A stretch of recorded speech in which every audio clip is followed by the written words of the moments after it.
Sabrina, Pat doesn't need shoes. He needs a shirt. As we welcome you to ESPN College Football presented by ServPro from Tallahassee, Florida. You're watching the ACC on ESPN. Welcome to Doak Campbell Stadium for one of the most important games of the Mike Norvell era, as the Seminoles look to avoid an 0-3 start in conference play, taking on Pitt.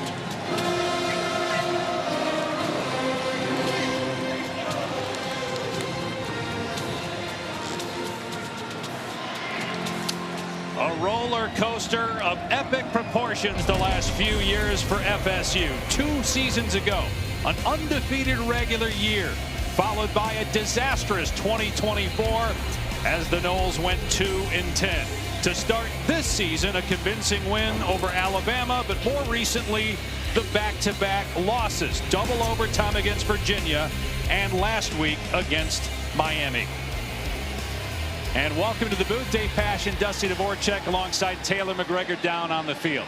Well, Dusty, given the ups and downs that we just showed you, for Florida State, this is not just a season at the Crossroads. This is a program at the Crossroads. This is an incredibly important game here today against Pitt.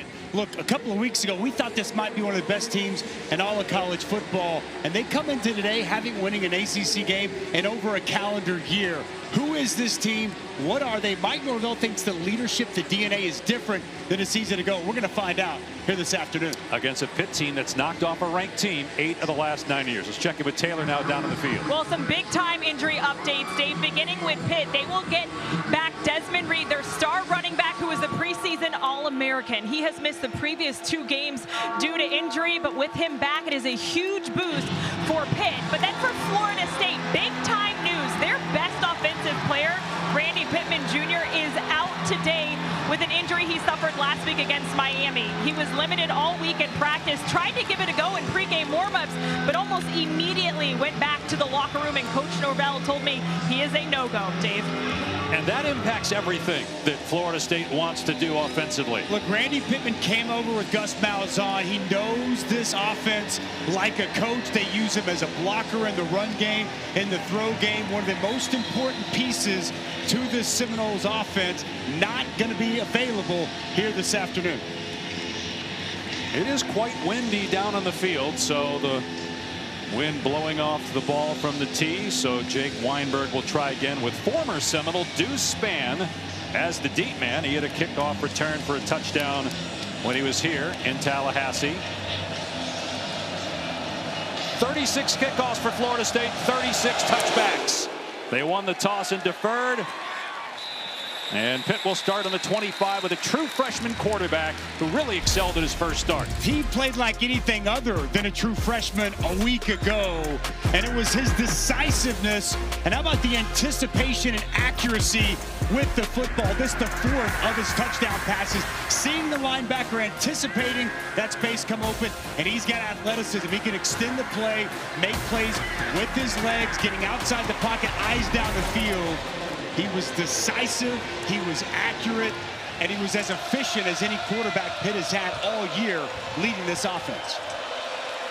And as Taylor mentioned, Desmond Reed good to go. He is starting for the Panthers, and he'll get the pitch here off the left side on first down. And he picks up about 2, tackled by Jabril Rawls. Heinchel, 18 years old, from Oregon, Ohio, which is east of Toledo. Was a Michigan fan growing up. That's because his dad played baseball at Michigan. Heinchel started out as a baseball player. And he'll throw for the first time on the road here. Caught by Holmes, but a great defensive play again by Rawls. Cut down for no gain, bringing up 3rd and long. And this will be a key 3rd and long situation on the road. The most he had played it in front of on the road in high school was just over 1,500. There's going to be over 70,000 here today. This crowd will come alive, and this defense got speed and will be attacking him all afternoon.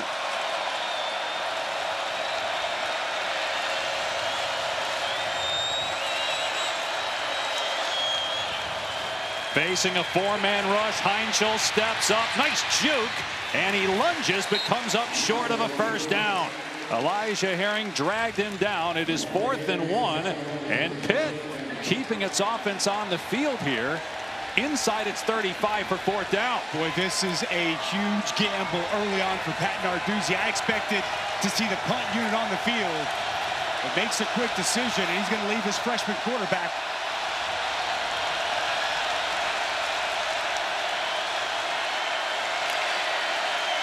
Heinzel on the rollout and throws complete to Reed for a 1st down out to the 42. Well, they've got their best weapon back. Desmond Reed out of the backfield. He's going to roll the pocket. He's going to be right here. It's a really good play call by Cade Bell. Match Desmond Reed up with a linebacker. He's on Blake Nicholson. Can't keep up in coverage. Here's Reed out of the backfield, and Reed is wrapped up and thrown down at midfield. Dusty, that tells you the confidence they have in Mason Heinzel, what we saw on 4th down. We talked with Pat Narduzzi and the coaching staff yesterday. They said Heinzel's leadership was clear early on in camp, even when he was the number 3 quarterback. He eventually worked his way up the depth chart to the backup. When Eli Holstein struggled the last 2 weeks, they had no problem inserting Heinzel. Leadership, preparation, and now we see execution here in this game.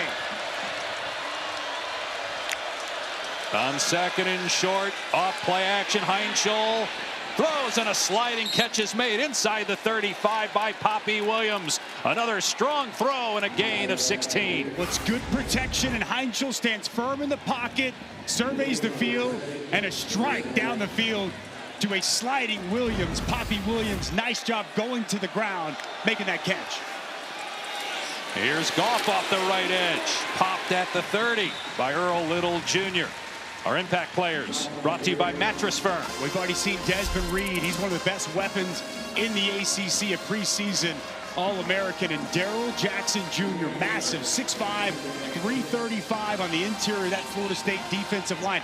They needed to be good against the run and get good push on the interior of that line.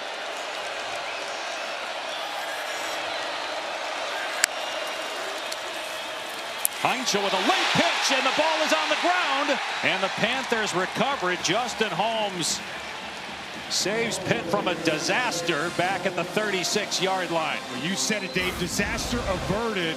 And this is just a big mistake. You're going to see Goff work out. They're going to try to run an option. And he fakes it initially, and then he just pitches it, hits Goff in the back. Really well done by Holmes to get on top of that. But 3rd and long here. A 2nd time here in this first drive for Mason Heinzel. Florida State will rush 4. Heinzel sitting in the pocket, just going to check it down here. And down the sideline is Reed. Lowers the shoulder on Rawls, the center. Knocked out of bounds at the 25-yard line. And Pitt keeping the offense out there again. It appears to be 4th down and inches one more time. If you're going to go for it on your own side of the field, you might as well go for it on this side of the field. How about Desmond Reed's impact already out of the backfield? He ran past Elijah Herring like he wasn't even there. And then powerful there at the end as he lowers the shoulder and picks up that additional yardage. They threw it on 4th down on the first attempt. We'll see if they run it here with Reed in the backfield next to Heinzel. Now it's another pass play. Now Heinzel steps up, got the 1st down, and finally brought down at the 20-yard line. 2 4th down conversions on the opening drive for the Panthers. Watch the tight ends on the left side of the offensive line. Jake Overman, Justin Holmes both cave this down, and it's going to allow Heinzel to get to the perimeter and get to the edge. Surveys the field, the tight ends cave it down, delayed quarterback draw, executed once again very well. Boy, you don't typically see a true freshman go on the road and the trust on 2 4th downs here on this opening possession. And 5 of 5 passing.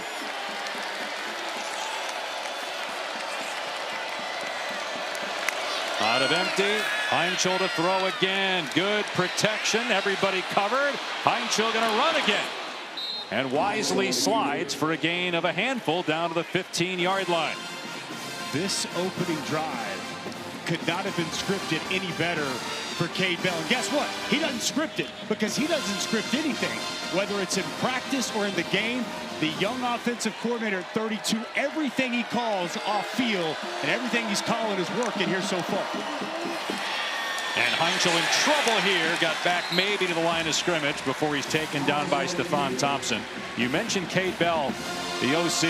He was the guy that convinced Pat Narduzzi, the head coach, to sign Heinzel coming out of high school. And a big play for the quarterback here on 3rd down and 6. Trying to get into the end zone here on a drive that's taken 6.5 minutes so far. We've not called to Kenny Johnson's number yet. Last week, he was virtually unguardable for this Pitt offense. See if they look to 2 here on 3rd down. Johnson 9 catches last week in the win over BC.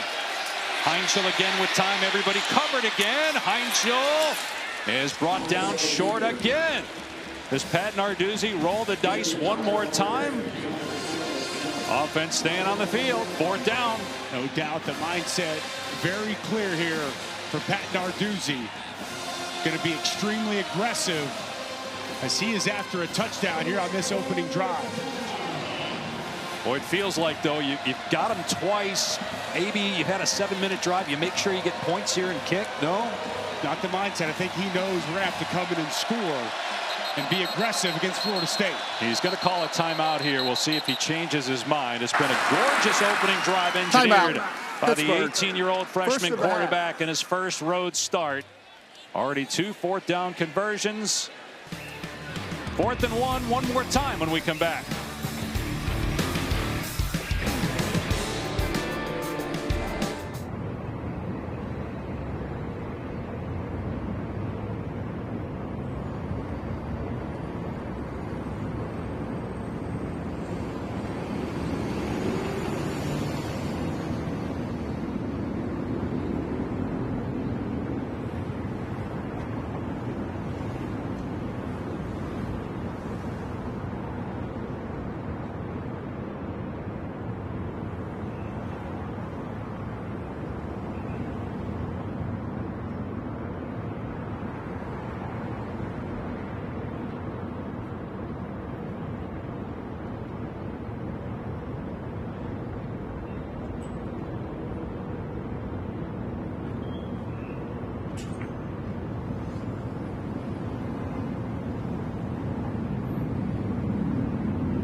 Introducing SportsCenter for you, personalized every single day. Now available on the ESPN app. Powered by your favorites. Play 14 of a 7-minute and 20-second drive to start the game for Pitt. The offense remains on the field for 4th down once again, and they have Goff in as the Wildcat quarterback. And actually, it's Deuce Spann Graham that gets the snap, the former Seminole, and he is very close to the first down at the 10-yard line. It is another Pitt first down. It'll be first and goal for the Panthers. Well, Deuce Spann was excited to get back here and play against his former team, going wildcat with him. Goff gets a key block, and you'll see Spann just follow him. Really good job by the running back. Undersized 195, gets a key initial block right there in the hole on Omar Graham, and just enough for Spann to pick up a third fourth down on this drive. 9 rushes, 5 pass plays. And now Turner in trouble in the backfield, able to break a tackle inside the 5 and into the end zone. Touchdown Pitt. What an opening drive for the Panthers on the road in Tallahassee.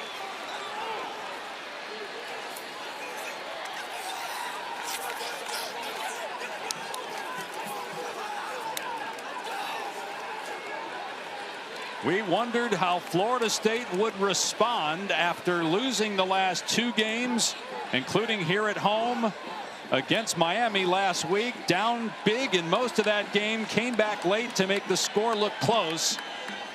Defensively, they let Pitt, with a true freshman quarterback, march right down the field and score on the opening drive. Point after makes it 7-zip. Well, what a play by the true freshman, Turner. Good block by Bear. 87 is going to get a block, but it's going to come down to Earl Little Jr., the rover, the leader of this defense. He's got a chance to get Turner to the ground. Turner turns on the burners, and Pitt's in the end zone with an early lead in Tallahassee.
ESPN College Football is presented by Surf Pro, the #1 choice in cleanup and restoration.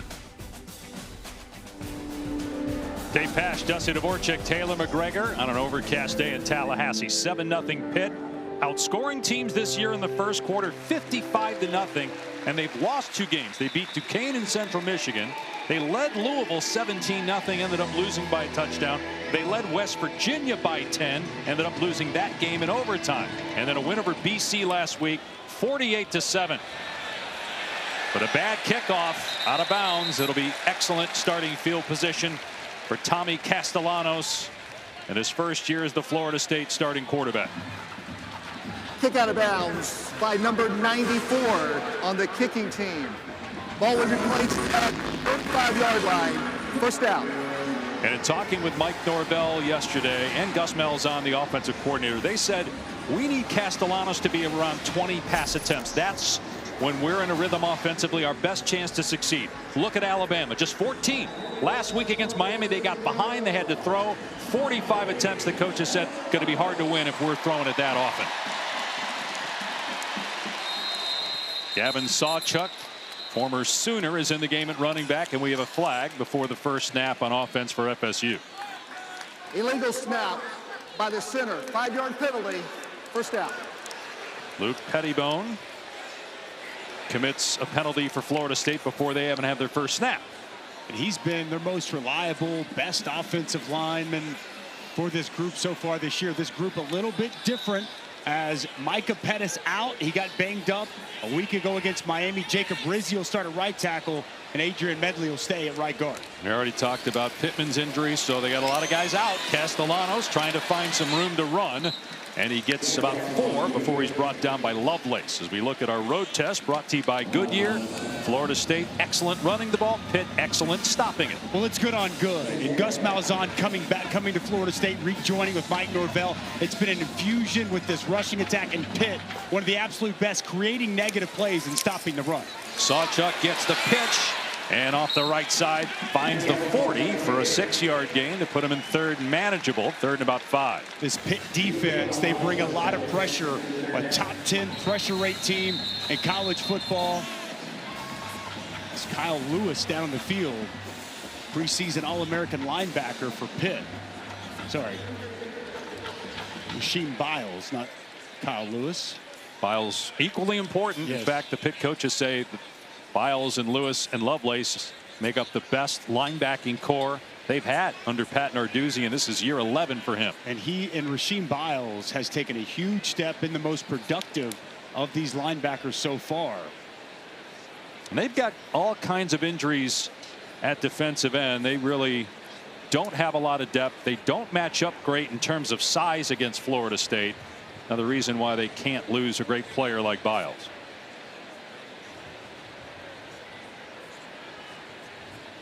Really sets the edge for this defense, plays that money linebacker for Pitt. Get another look at this.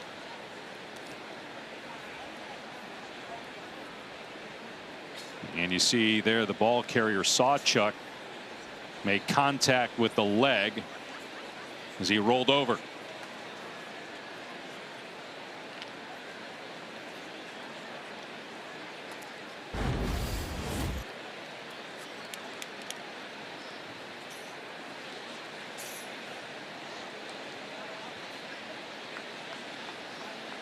Biles, a junior from Columbus, Ohio, comes into this game number 2 in the conference in tackles for a loss. Pitt is 3rd in the country in that category. They're always good at getting negative plays defensively, as Biles will hobble to the Pitt sideline. You mentioned it, Dave. Good to see him able to try to walk off on his own there. But you mentioned the lack of size for Pitt. They get on edges. They are very disruptive, quick, twitchy guys they use up front. You know, throwing a lot of pressure. Randy Bates, been the defensive coordinator here for a long time with Pat Narduzzi. They want to create all kinds of havoc. And no one's created more havoc for this defense than Rasheem Biles, working his way off the field. No, 3rd down and 4 for Florida State.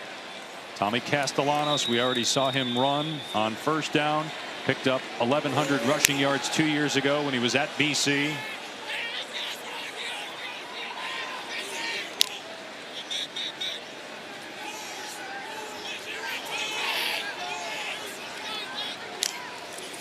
He'll throw it here, though, on 3rd down. Backing up, trying to see over the defense at 5'10". Now he'll take off and throw it late. A deep ball downfield, and a flag is thrown. Pass was incomplete. Trying to hit Deuce Robinson, but that's a smart play by Castellanos. hoping to get a pass interference call, and he did. Rashad Battle, the guilty man. And Rashad Battle just really never gets turned around. He's in good position, trying to deal with the very Pass talented interference. Defense, number 15. 15-yard penalty. Automatic first down. Deuce Robinson becoming one of the best receivers in the ACC, 6'6", 223. Battle's fine. He's in good position. Never gets turned around. Continues to work through Robinson. An easy call for the official. Back to the run game in Sawchuk, and he's grabbed by Lovelace at the 43. So a 2-yard gain for Sawchuk, who was injured for most of last year at Oklahoma. 2 years ago had almost 800 rushing yards. They will rotate backs. They've used 3 or 4 different starters at tailback in a handful of games so far. Sawchuk again falls forward to the 40-yard line. 3 more yards, third down. They are attacking downhill. This linebacking core of Pitt. Not much sledding, not much running. Gus Malzahn wants to run the football. He knows they have the advantage in size, and he wants to run the football downhill today. Could be 4-down territory in this area of the field at the opponent's 40-yard line. 3rd and 6.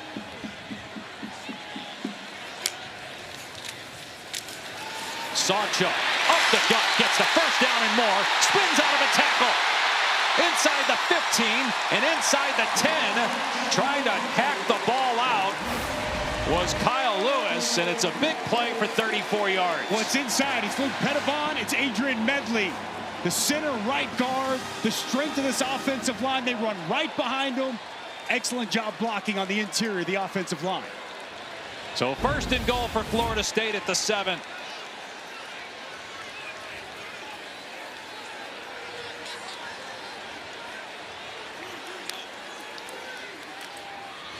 Castellanos will keep it. He stumbles and then gets drilled at the 1-yard line by Lovelace and Lewis. It'll be 2nd and goal. Florida State trying to get to the line and snap it quickly. They are going very fast right now and get this Pitt defense off balance. Here's Sawchuk. Keeps the legs moving. Pushback, though. He did not get in. It'll be 3rd down and goal. Lovelace again. And there's an injured Panther one more time. Isaiah Neal, who's been starting at defensive end because of all the injuries they've had at that position. He's shaken up here.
Isaiah Neal moving much better after he was down for a while. Tried to get up, hobbled a bit, but now moving well.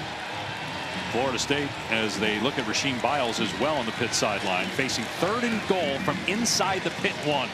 Holmes checks in at running back.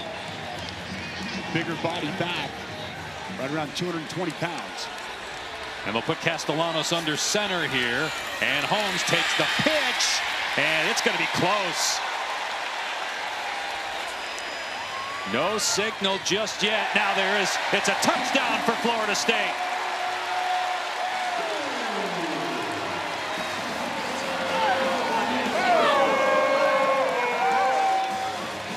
Just the 8th carry all year for Holmes and his 2nd score. They were overloaded to the left side. We take a look. Yeah, it looks like that football. He's over the goal line. Overloaded to the left side. They move Medley over there, outside. Run right behind him. Get just enough push movement off the back of Jacob Rizzi. And Holmes powers his way into the end zone. An outstanding answer for the Noles. Certainly was. And the big play was the pass interference that kept the drive alive on 3rd down by Rashad Battle on a deep ball to Deuce Robinson. So tied at 7. Let's check in with Matt Berry in the studio.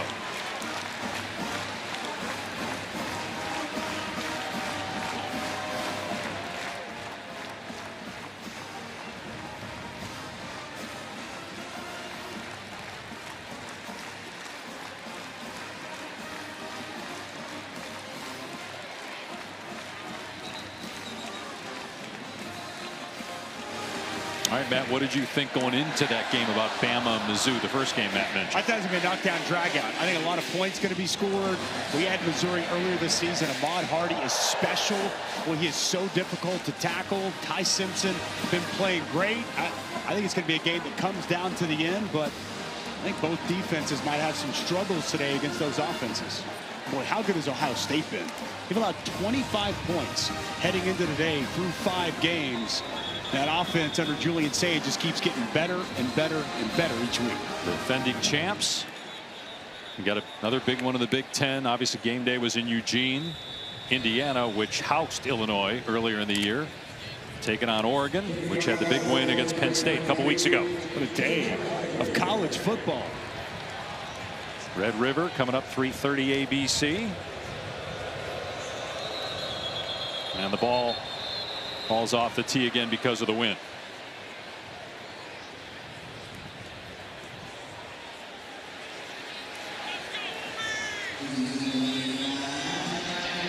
Weinberg will boot it deep to Deuce Spann.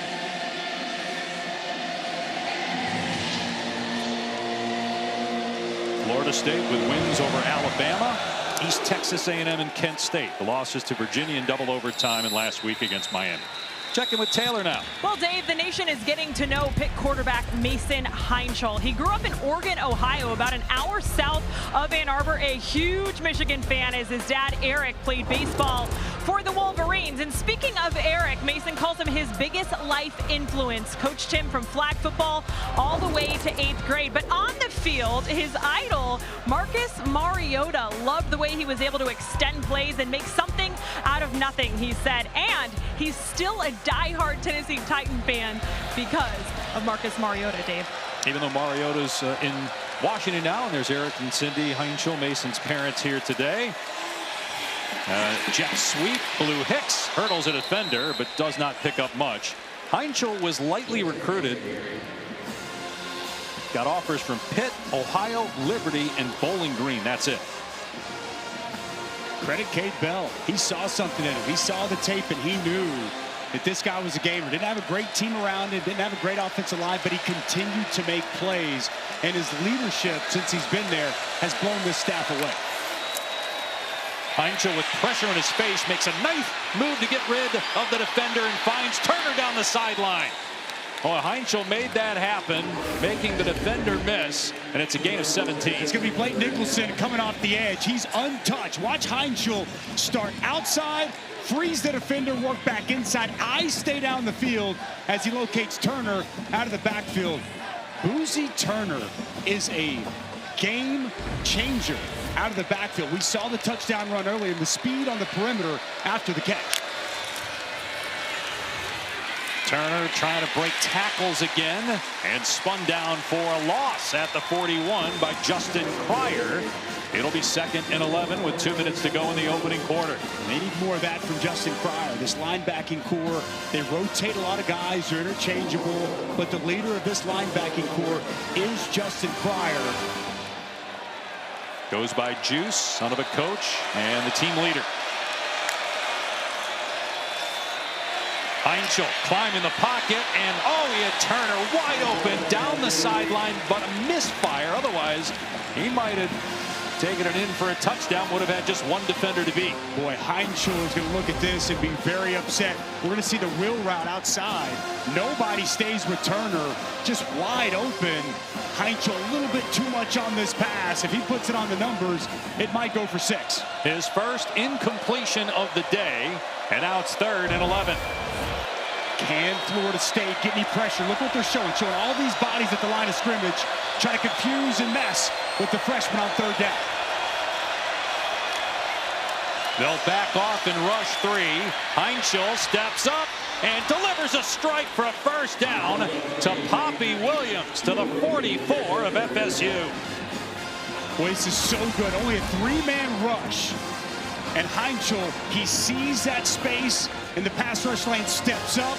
Desir drops as a defensive lineman, comes forward as Heinschel comes up. Poppy Williams finds open space and a big pickup on 3rd down.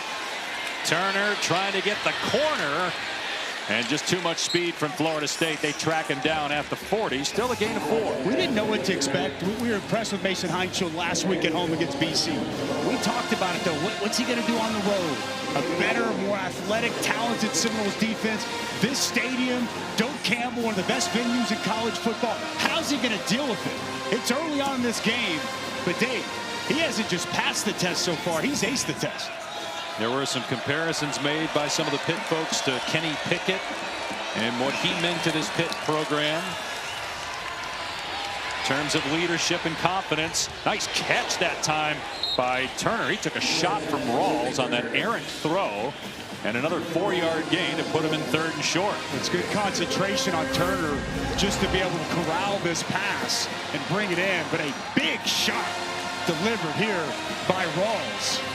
Putting Turner to the turf. And you'd have to think they're in 4-down territory based on what we saw on the first drive, where they went for it on 4th down and won 3 times and converted each time. It's 3rd and 2 if they snap it here before the end of the quarter. They were going to, it appeared, but ran out of time. 1 quarter in the books in Tallahassee. Mason Heinschel leads Pitt down on its first possession on an 8-minute drive to strike first, but Florida State with a nice bounce back, and we're all even after 1.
minutes ago, Taylor McGregor caught up with Pitt coach Pat Narduzzi. Coach, you've been super aggressive here early, going for it on multiple fourth downs. What kind of confidence does Heinschel give you? He gives us a lot of confidence, and we got confidence in our O-line. I mean, that first drive, 8 minutes, 5 seconds, 3 fourth down conversions. Great job by the offense executing. Thank you, Coach. Dave? And Taylor, to start the second quarter, they have a 3rd down and 2 at the 36 of Florida State. On the option, it's a shovel pass to the tight end Overman. First down to the 24 for a gain of 12. I love the play design here. Very well done. Little shovel pass, pull the guard to get out front and bring the tight end across. Well set up. Just Reed working outside, draws the attention of the defense, and flip that back inside for a nice 3rd down pickup.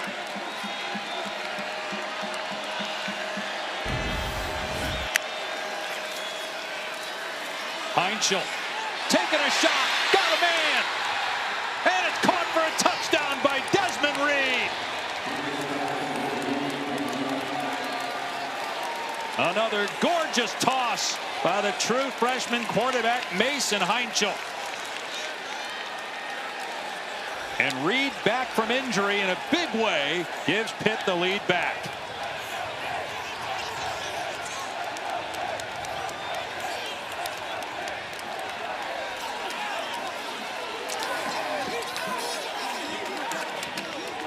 Fifth touchdown pass in Heinschel's second start. Reed, who's an excellent receiver out of the backfield, gets his first receiving touchdown of 2025 after missing the last 2 games due to injury. And Butkowski makes it 14-7 Panthers. Well, Desmond Reed is a weapon, one of the best weapons in the ACC and in college football, and he gives confidence to everybody. We're going to see a little motion and him work out, and they know they've got the matchup. They've got Desmond Reed on Elijah Herring. They're going to take that matchup all day long, and a great pass over the top to allow Desmond Reed to go up and get it. And a second touchdown on as many drives with this Pitt offense, and Mason Heinschel, 10 of 11, 116, and that touchdown showing some fire and showing some unbelievable moxie here today on the road against Florida State. It was not an easy decision for the coaching staff to bench Eli Holstein. He won a lot of games for them. He was 7-1 last year before he got hurt as the starter, and Pitt started 7-0, lost the rest of their games, but they felt the true freshman had earned the right to be given a shot against BC last week. And what a great call by the coaching staff. They said it was the players. They said that they knew from the teammates of Mason Heinschel that he was the guy, and that they believed in him enough to take the risk to make him the starter last week. Yeah, even talking with Kyle Lewis this week, defensive guy, said he felt it, he knew it. And as a 3rd string quarterback, what I love, Dave, the stuff that we don't see that the coaches tell us about. Mondays, first quarterback in the facility. First quarterback when he was the 3rd string quarterback. Mondays he'd be there 8 a.m. to 5 p.m. because he had a 6 o'clock class.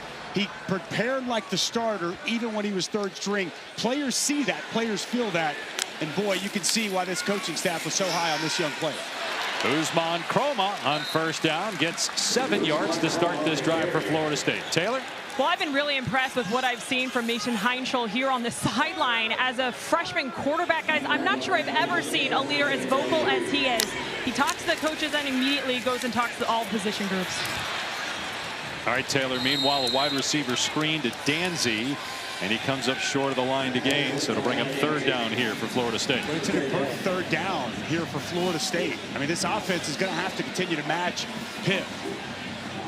They got a big physical offensive line. We've talked about it's a good Pitt run defense, but they're undersized.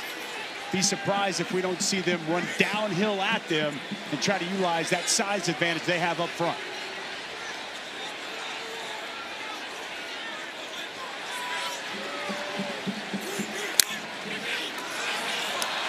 Castellanos may not have been ready for the snap. Throws a deep ball into traffic. Knocked away, but another flag.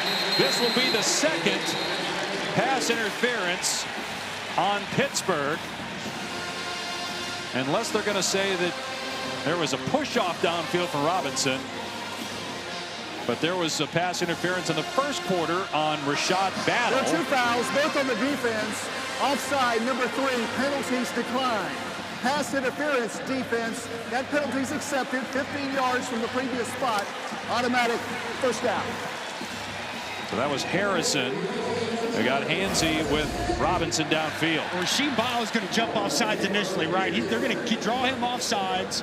And so Thomas Castellanos knows I got a free play. Take a shot downfield to my big target. And it draws the 15 yards. Second time now on third down. Pass interference against Pitt down the field on passes to Deuce Robinson. And an easy call. You saw the arm hook there from Harrison, committing the penalty. Back to the ground game. And Isaiah Neal, who's back out there after getting banged up at the end of the first quarter, makes the hit on Sawchuk. Gain of 1. I was impressed watching Isaiah Neal on film. You know, he plays D tackle. They had to move him out to defensive end. He's, quick enough to play the edge. He's physical enough to play inside. Got some versatility. But I love the high motor and a nice job there on first down.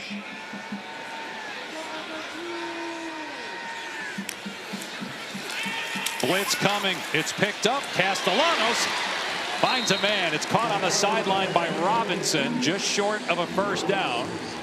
3rd and 2. And what you could argue would be the most important game of the Mike Norvell era, just given what's happened the last couple of years. And after beating Alabama, the back-to-back losses, an 0-2 start in ACC play, 7 straight conference losses going back to last September. And with second effort, they still don't get the first down. Sawchuk tackled short of the line to gain. I expect the offense to stay on the field here on 4th and short. As you touched on there, Dave, an unbelievably important game for Mike Norvell, for this football team. And they got Brock Glenn here, Dustin, coming in at quarterback. Not sure if there's something wrong with Castellanos or this is just a quarterback run here with Glenn because he's a little bigger, but Castellanos is a better runner. They've moved the sticks downfield. They're saying first down, but the marker says 4th down. The sticks are off compared to the down marker on the field. Of the runner gaining a first down is under further review. Well, initially they said he was short. The chain gang says it's a first down, but the guy that's in control of the down marker says it's 4th down. And shortly we'll bring in our ACC Game Day Operations Center in Charlotte, led by Al Riveron, the ACC coordinator of football officials, and our referee Riley Johnson. We don't have any. I'm trying to find anything down the line. Okay, gentlemen, we'll start the process. The ruling on the field is the runner made the line to gain. Correct. For a first down. Right, and we're looking at this again. You can see him on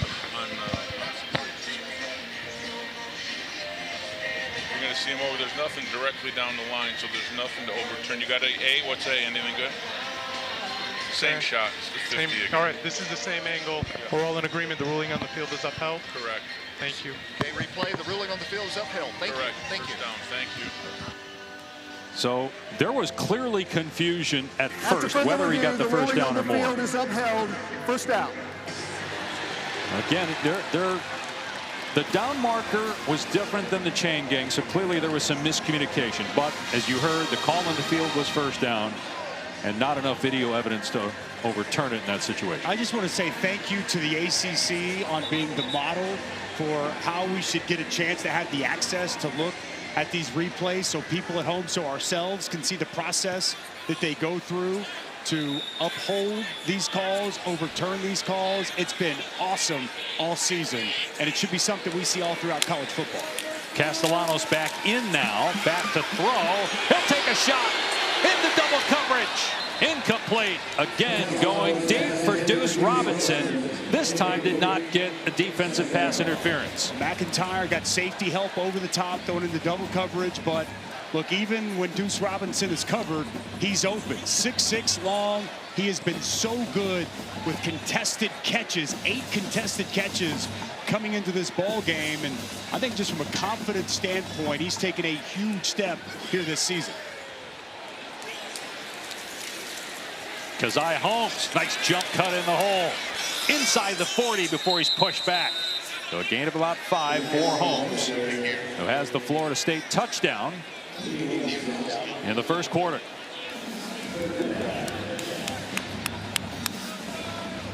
Deuce Robinson checks back in. Near side of your field. A go-to guy for Tommy Castellanos.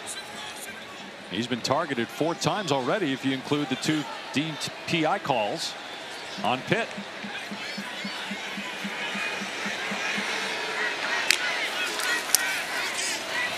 Here comes an end around, and Pitt read it beautifully. Kyle Lewis with the takedown of Danzy back near midfield. They love to get Makai Danzy the ball on the perimeter. But watch the savvy veteran, one of the best linebackers in college football. Kyle Lewis off the edge, works inside, and a sure tackler, negating the speedster Danzy from having any chance to get to the perimeter. Huge third down play for Pitt. So first punt of the game. Max Chiamento punted 4 times last week after just 4 punts in his first 4 games.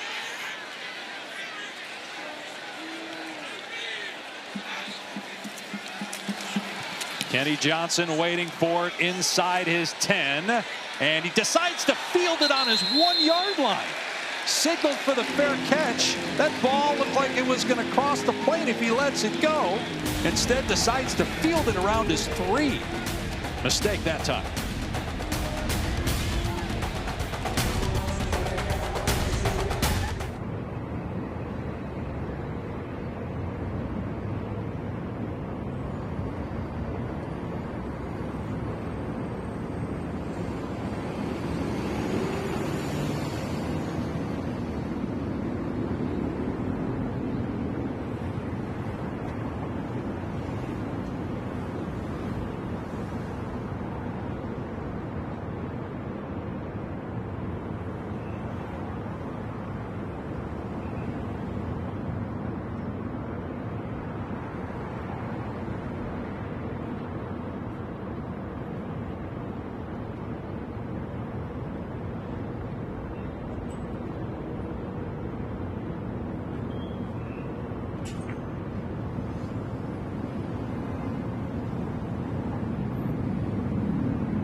Pitt leads Florida State. The Panthers have the ball, but backed up on their 2-yard line. Kenny Johnson elects to field this punt, calling for a fair catch when clearly it was going to go into the end zone.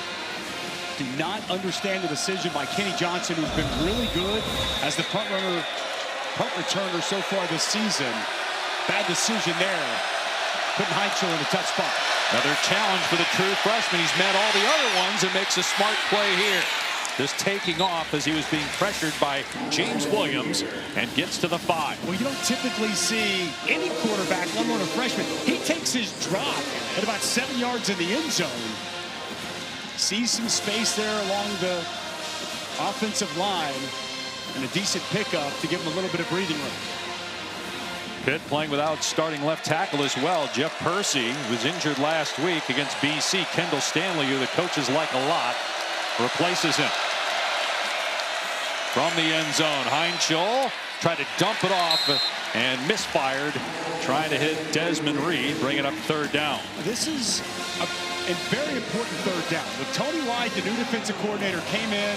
It was a huge hire in the offseason to bring him from Nebraska, and they were outstanding the first 2 games of the season, first 3 games of the season, and it's changed the last couple of games. The defense has not come up with a stop so far in this game. They need a stop right here. Losses to Virginia and Miami back-to-back for Florida State. Mentioned Desmond Reed out. Yeah, empty backfield for Heinschel on 3rd down and 6. Heinschel with time, takes off, a ton of green in front of him, and Heinschel dives to the 22. 17 yards and a 1st down. Well, they spread it out and they create a bunch of space. 5 out. Right here, Nicholson. He's going to be the spy guy, but he goes the wrong way. Green grass out in front, a huge pickup. There you go with some tempo. Desmond Reed with the 1st down carry, and he gets 3 yards. Well, you've got to find a way to get a stop if you're Florida State in that spot. 3rd down, you're backed up. You got a linebacker who's spying the quarterback and takes a bad angle. Misread, opens up green grass, and once again, Mason Heinschel just playing at such a high level. Reed has some room off the right side. Scoots out, though, at the 29. 4 more yards. They're actually going to give him the 31. They say he got an additional 2 yards by sticking the ball out, so it's 3rd down and a yard. Ryan Baer with a good block off the right side. You've seen so far today 3 of 6 on 3rd down for Pitt, but probably the more notable number, 3 for 3 on 4th down. This Florida State rush defense was taking a big step in the wrong direction these last couple of games.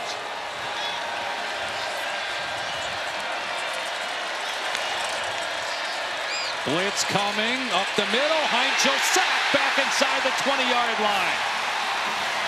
Mandrell Desir and Juice Cryer get to the quarterback.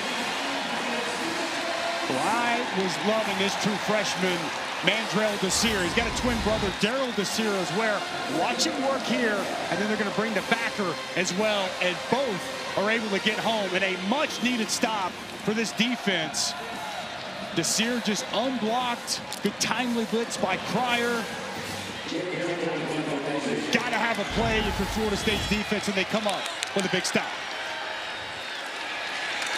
Django just got the punt away. Florida State was awfully close to blocking that. Lucas backed away, and it takes a sideways bounce, and Pitt will down it around the Florida State 38-yard line.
ESPN College Football, presented by Serve Pro, is brought to you by Coca-Cola. Fan work is thirsty work.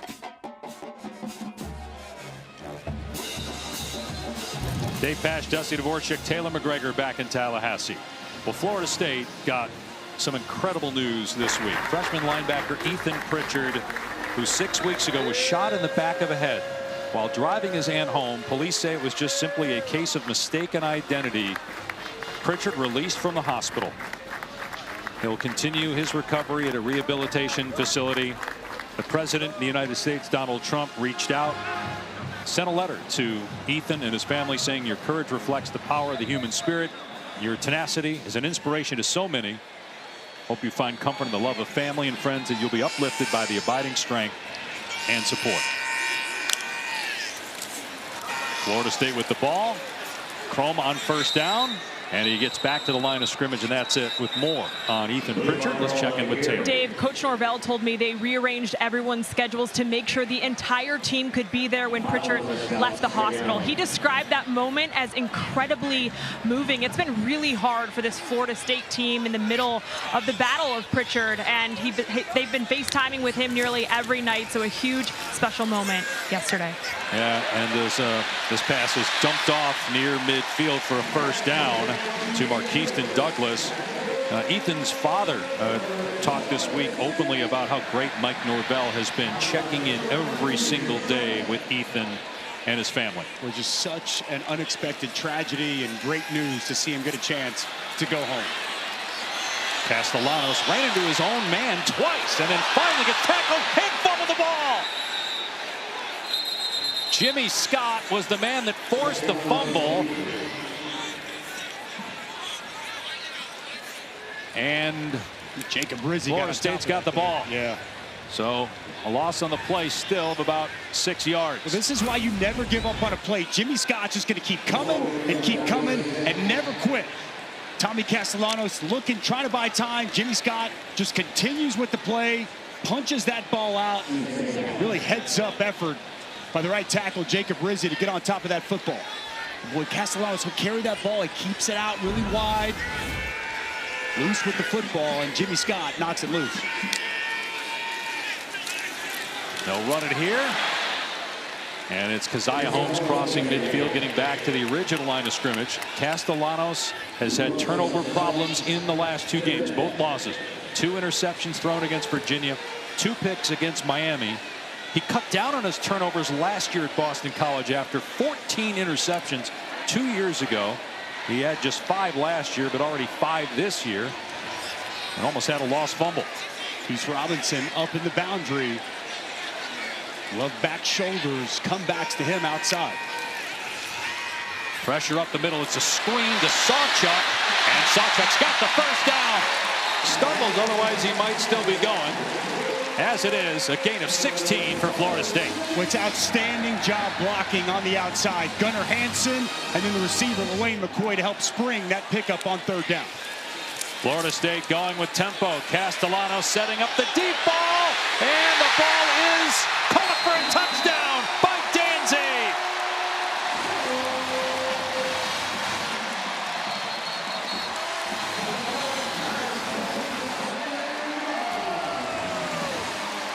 Makai Danzy with his first receiving touchdown. He's got 3 rushing scores this year, and a point after away now for Florida State to tie the game.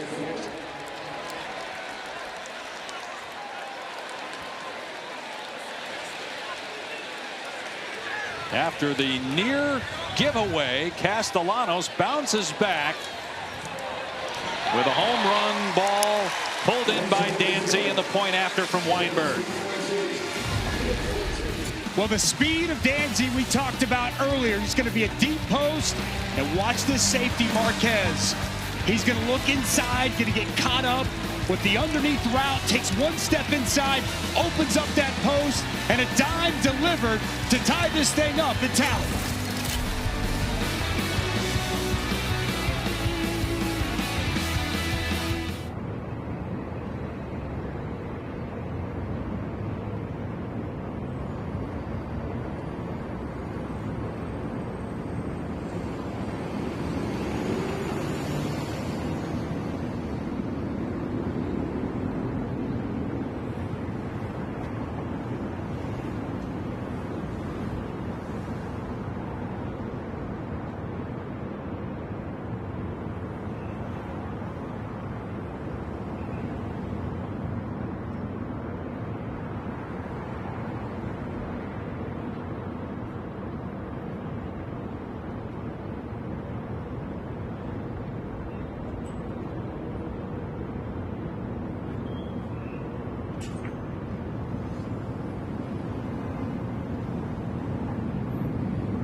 Tallahassee, the Taco Bell Live Más student section. Only one student section can claim the title of Live Más student section of the year.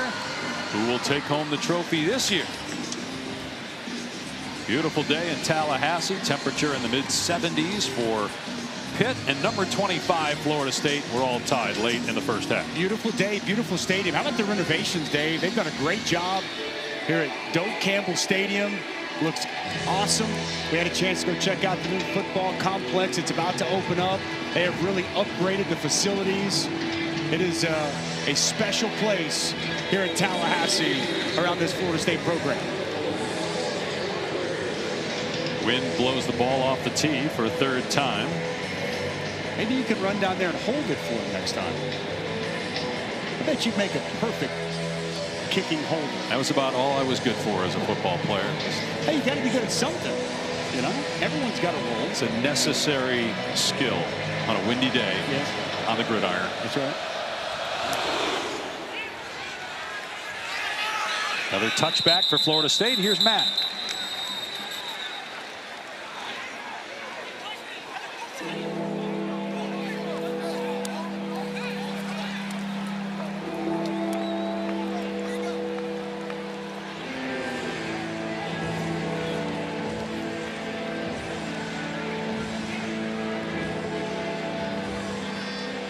Along those lines, Matt, let me ask you, Dusty, how convinced are you that Ole Miss is a national title contender? I'm not there yet. Look, I think the Trinidad Chambliss story has been awesome, incredible, from Ferris State to now the starting quarterback. But I think when you look at that schedule, there's some potential road mines up ahead. I think they get past Washington State today, but Georgia, Oklahoma coming up soon is going to really test them. And here's a little trickery, a flea flicker. Heinschel just has to check it down out in space to Williams. And he stiff arms the defender. And it's a gain of about 6 on first down. Well defended down the field. They wanted to try to see if they could catch Florida State sleeping on the flea flicker. And you're going to see, go ahead and roll it, guys. Just good coverage down the field. They got two receivers down the field vertical. You see right here, both guys getting good coverage. You got to check it down. It's smart, though, by Heinschel not to take the shot. Just take what the defense gives you, and a nice pickup on first down.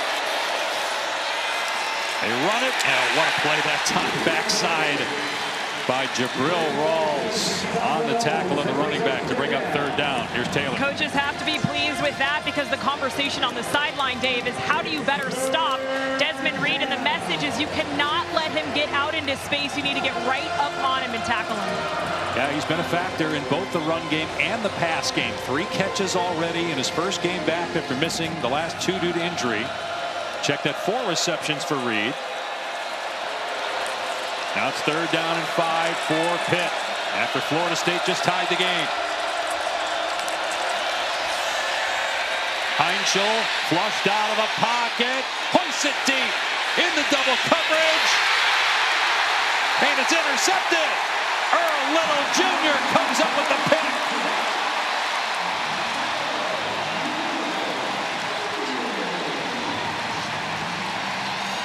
Heinschel's first career interception and the second of the year for Little.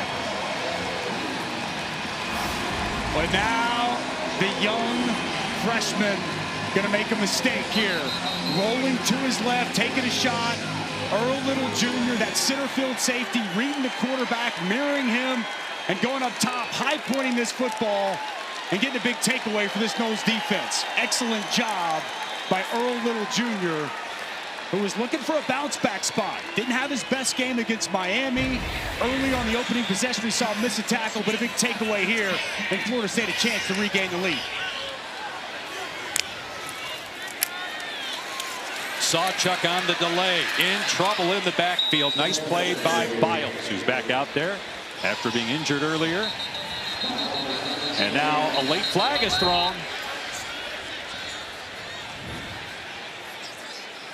You mentioned the mistake by Heinschel. He had only one real mistake prior to that. That was on a bad pitch that, luckily for him, was recovered on the ground by an offensive lineman. Personal foul, unnecessary roughness, offense. Number 0, 15-yard penalty, actually half the distance to the goal line. The down counts, second down. Deuce Robinson was getting into it with Biles. That'll back Florida State up inside its 10. They always find the last aggressor. I think it actually might be the 15 battle. Kind of pushing and shoving back and forth. Late, it's at the very end of this play. It's going to come in. Battle's going to give him a little shove, and Deuce Robinson is nothing egregious. Till the end. A love tap there on the face, draws the flag. Isaiah Holmes tried to get the corner and ran out of room on the boundary, stepping out at the 11. So a short game. Brings up 3rd down and long for Florida State. Nearing 2.5 to go. Florida State with all of its timeouts. They'll also get the benefit of the 2-minute official timeout, but they will have to snap it one more time here, and that will help Pitt, which has 2 timeouts remaining.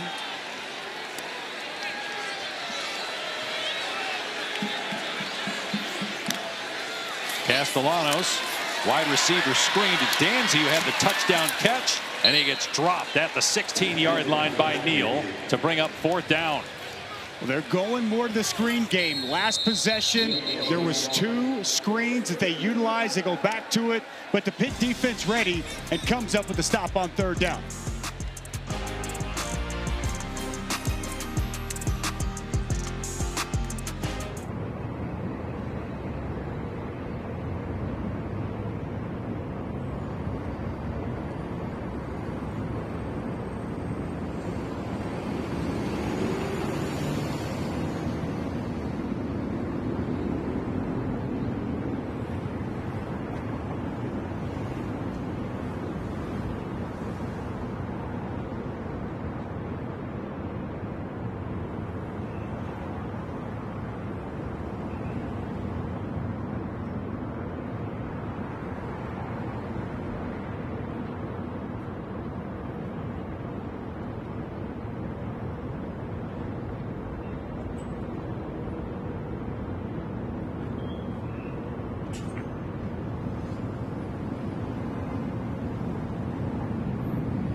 You know a little something about Red River. Just a little something, Dave Pasch. What was your record against Texas? 3-1. Can't believe you lost that game. Hey, Vince Young. Cemento, and it's blocked by Pitt. They're going to have the ball around the 26-yard line. Josh Gurrier got back to the punter, Cemento.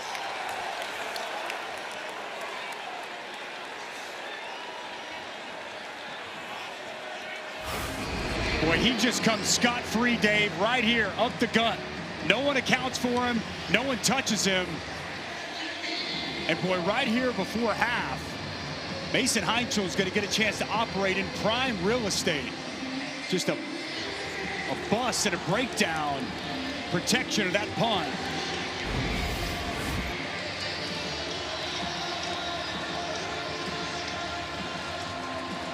So Pitt will have the ball at the 26-yard line, and they'll go empty on first down. And that's Reed, the motion man, and that's where the ball's going. Reed gets popped at the line of scrimmage. Maybe a gain of 1. So we got a timeout. Dave Pasch, Dusty Dvorak, Taylor McGregor. And if you're Mike Norvell and Pat Narduzzi, you've got to be pleased offensively because you've gotten what you wanted from both of your quarterbacks. You got Castellanos not having to throw the ball, a lot of run plays. They've got 14 points, and Mason Heinzel, other than that last pass on the previous possession with a pick, he's been excellent in his first ever road start. Yeah, he's managed everything well. The Florida State defense, the crowd, being on the road for the first time. He's been very efficient moving this offense. And to your point, the script has gone right according to plan for Gus Malzahn. You know, he kind of told us we'd like to be no more than 20 passes, 7 pass attempts in that first half, and you find yourself here at 14 apiece late in this game. After that blocked punt, though, boy, it's important if Florida State could come up with a stop here and at least force a field goal attempt. I think it'd give them a lot of momentum going into half. They get the ball coming out in the second. And they want the ball again here in the first half because they just used one of their timeouts to stop the clock.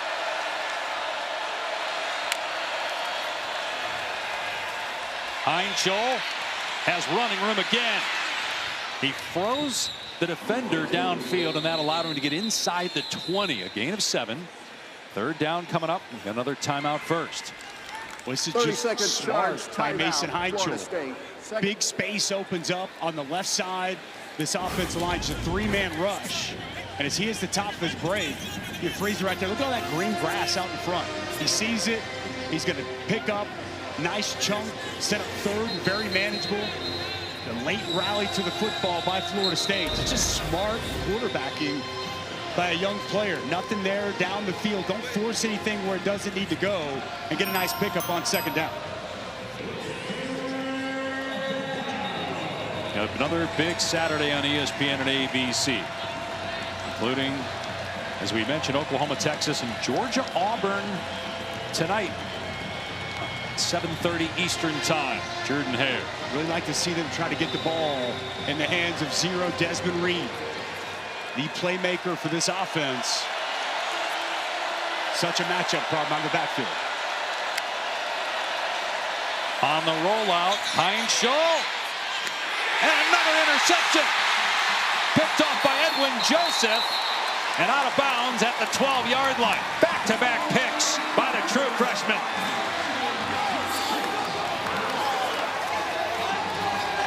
You cannot do this if you're Mason Heinzel. This is well covered down the field. He's trying to get to 3. Blue Hicks. Just excellent coverage in the end zone by Edwin Joseph. He undercuts this route, and a massive, massive interception for Florida State. You saw Kenny Johnson, the underneath receiver, fall down as well, but it did look like the ball was going to that deeper receiver. And Kenny Johnson, he was running it out, and he broke it off and tried to get vertical, but Mason Heinzel was locked in on Hicks, and just an outstanding individual play by Joseph. 1 timeout left and 1:26 seconds to work with. Florida State from its 12. Castellanos, everybody covered, long throw, and it's Danzy again making the catch and breaking free. What a great job by Danzy, getting away from 2 defenders, and a gain of 23. Well, Danzy is maybe the fastest player in the ACC. The ACC 400-meter record holder with 44.38. If he gets out in open space, we saw him hit the vertical shot of the deep post earlier, and once he eluded that tackler, boy, he is dangerous. Got out of bounds inside 2 minutes. Clock does not run until the snap. Catch is made by Deuce Robinson, brought down at the 39. Gain of 4. 1 timeout left for Florida State. Now Robinson shaken up. That'll cost the Noles their last timeout with 1:02 to go. Deuce Robinson, who's been their best receiver. About 23 passes on the year coming in. He's a legacy player. His dad Dominic played here at Florida State.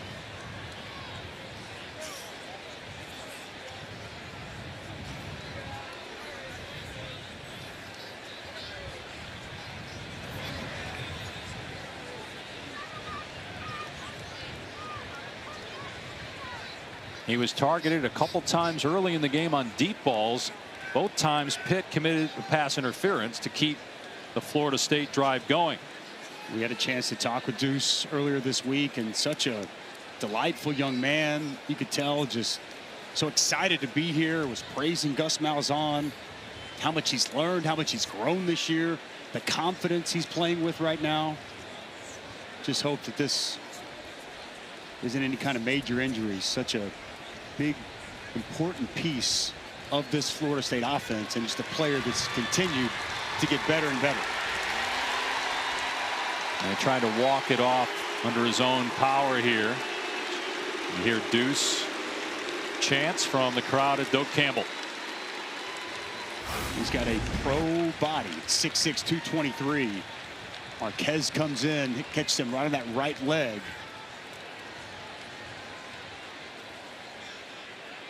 Good to see him walk off, Dave.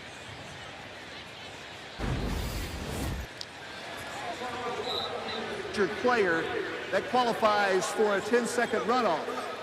Game clock operator, let's put 1:03 on the game clock and remove 10 seconds. Set it for 53 seconds, and it will start on my signal. So electing not to use the timeout there to avoid the 10-second runoff, rather keep the timeout and lose the 10 seconds because of the injured player. With the clock stopped, 2nd and 6 now at the 39. Castellanos has to step up and take off. And he's tackled close to the line to gain at the 44-yard line.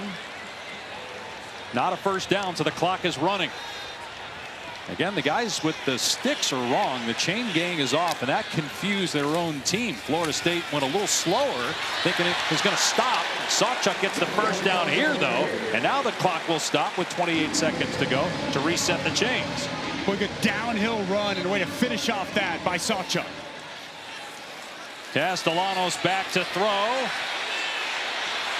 And now throws it over the middle, complete inside the 30. Elijah Moore on the catch, down to the 25 with 18 seconds left. This is good patience by Castellanos, moving to his right, having patience, waiting, and finding Moore come open. And now Pitt will call a timeout, try to set the defense. Florida State will hold on to its last timeout, 15 seconds left. And they're getting down on the depth chart. I mean, Squirrel White out today. The talented freshman Javen Boggs out today. We talked from the onset, Randy Pittman Jr., such a key piece at tight end, both in the run game and in the pass game. He is out today, and Deuce Robinson just came off on this drive, so we're seeing other guys step up. That's a big, important play from Elijah Moore, just his 3rd catch of the season. And how about the play of Tommy Castellanos? Give him some flowers. 9 of 10, 119 yards and a touchdown, regardless of who he's throwing to. He's been effective. Been very effective, Dave. And doing exactly what's asked of him. Boy, this would be such a turn of events. Florida State can cash in here after a block punt.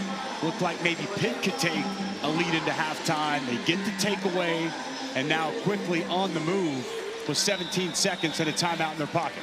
And Deuce Robinson going back to the locker room.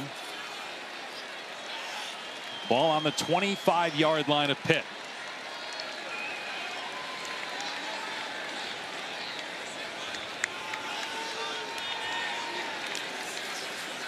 Four-man rush. Castellanos loves it and just threw it out of play. Don't think he was throwing it away. Looked like a miscommunication with a receiver. 12 seconds to go here in the half. Elijah Moore is going to run a post, and clearly miscommunication. Tommy Castellanos thought he was going to break an out-cutting route. And just receiver quarterback on 2 different pages. Their kicker Jake Weinberg's long this year is 45. He's not allowed a kick return this year. He's got plenty of legs, so they're definitely in field goal range for him. From here, about a 43-yard attempt. Pressure off the edge. Castellanos trying to avoid the sack and throws it up for grabs, and it's caught for a touchdown. Landon Thomas bails out Castellanos to put FSU in front with 6 seconds to go.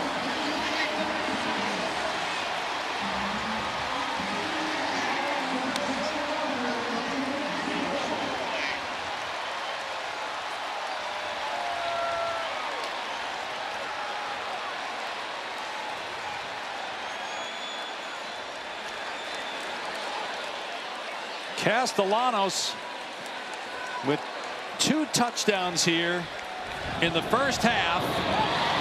A little bit of an answered prayer on the last one to Landon Thomas, and it's 21-14. We talked about guys being out, so other players got to step up. Kyle Lewis is going to come off the edge unaccosted. How about Tommy Castellanos making one of the best linebackers in the country miss? He reverses out.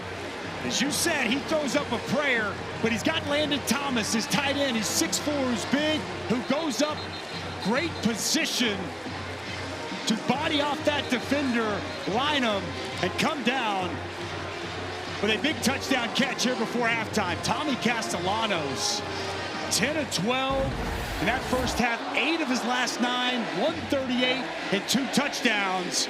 We've talked a lot about Mason Heinchel, the freshman, to open this game, but it's the veteran Tommy Castellanos that's garnering the headlines going into half. And Heinchel, which now starts to look like a freshman with 2 picks in his last 5 attempts after that great opening drive.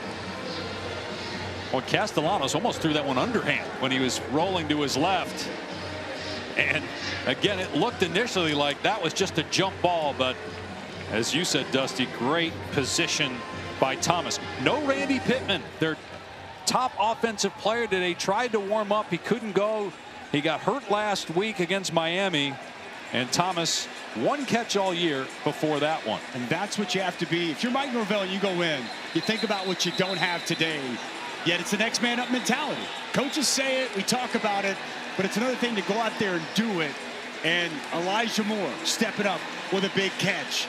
It's Landon Thomas. That's Landon Thomas' 2nd catch of the season. It was Elijah Moore's 3rd. And Tommy Castellanos, regardless of who's out there, he's dealing and he's making plays for this offense.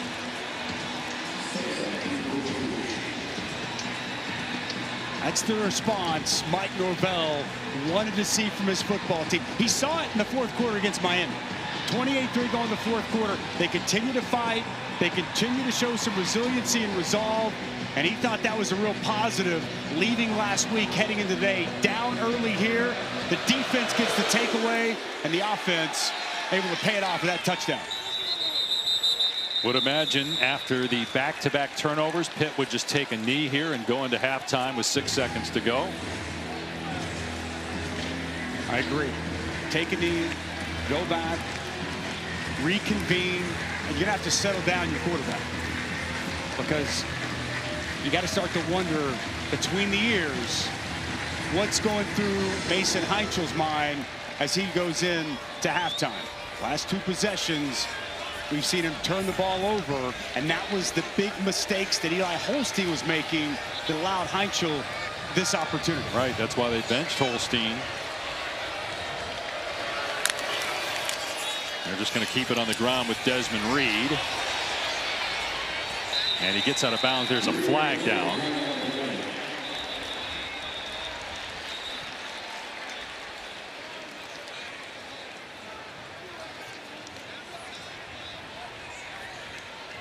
Holding on Pitt, and see if Mike Norvell just declines it. We go to halftime. Holding, offense number 87, penalties decline. So 14 unanswered points by Florida State here in the second quarter to take a 7-point lead into the locker room, trying to end a 2-game skid and win their first ACC game since September 21st of last year. 7 straight conference losses, which is a Florida State record.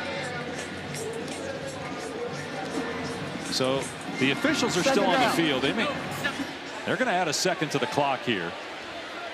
Get them back out. Get them back out.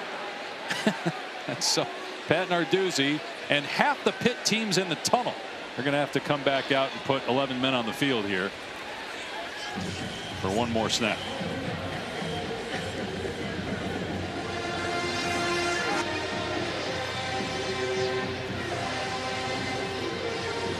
And Norvell now is going to accept the penalty. Yeah, and it backs him up now on their 10-yard line. Just take a knee and get in the half. Surprised we didn't see that on the first down play. That get the ball in Des Reed's hands, see if he can make something happen, but instead get the hold. You prolong this first half.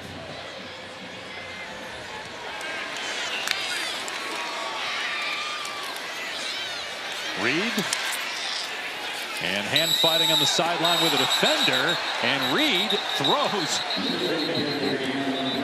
Rawls out of play there, and a little extracurricular activity. How about the strength that time of Desmond Reed flipping Rawls, and there is a penalty flag.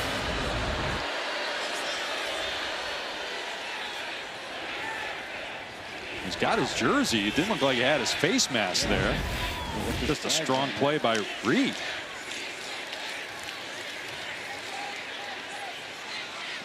They're saying face mask, but it did not look like he had his face mask, not at the end maybe. Perhaps earlier on the possession. Now they're saying face mask the other way. Perhaps on both guys. Can we just go to halftime? You're just hungry. You just want your sandwich.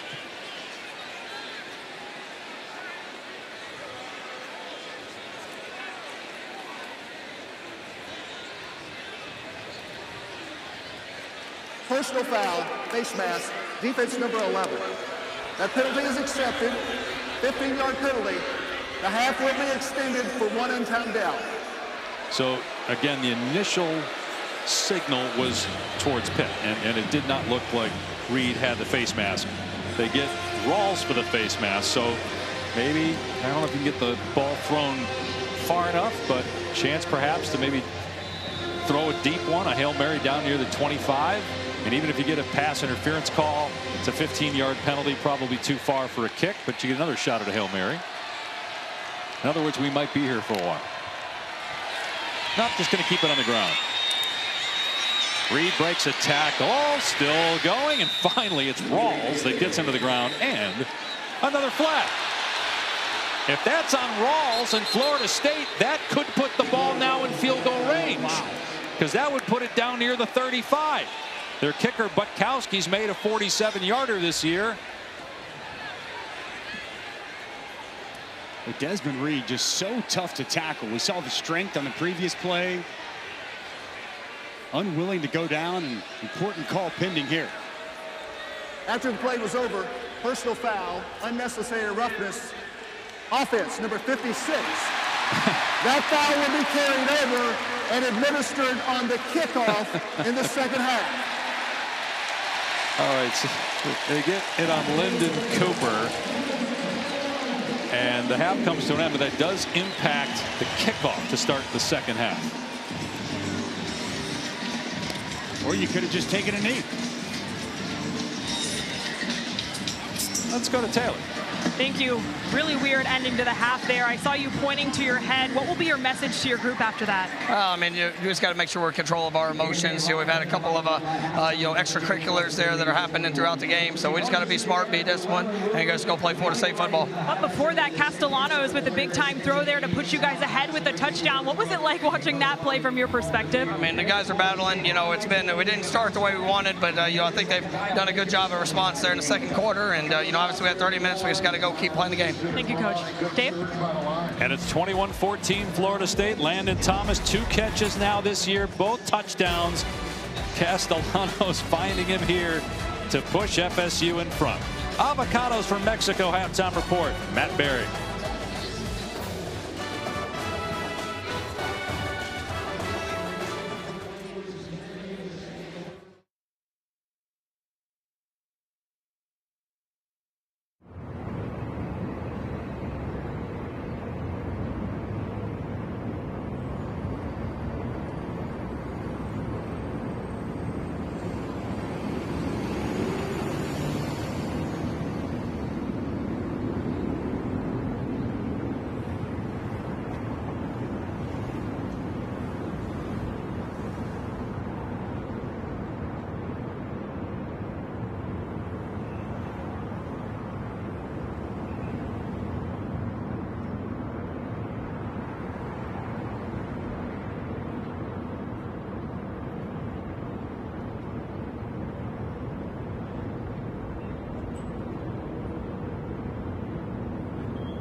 Welcome back to ESPN College Football, presented by ServPro from Tallahassee, Florida, and the home of the Florida State Seminoles. You're watching the ACC on ESPN.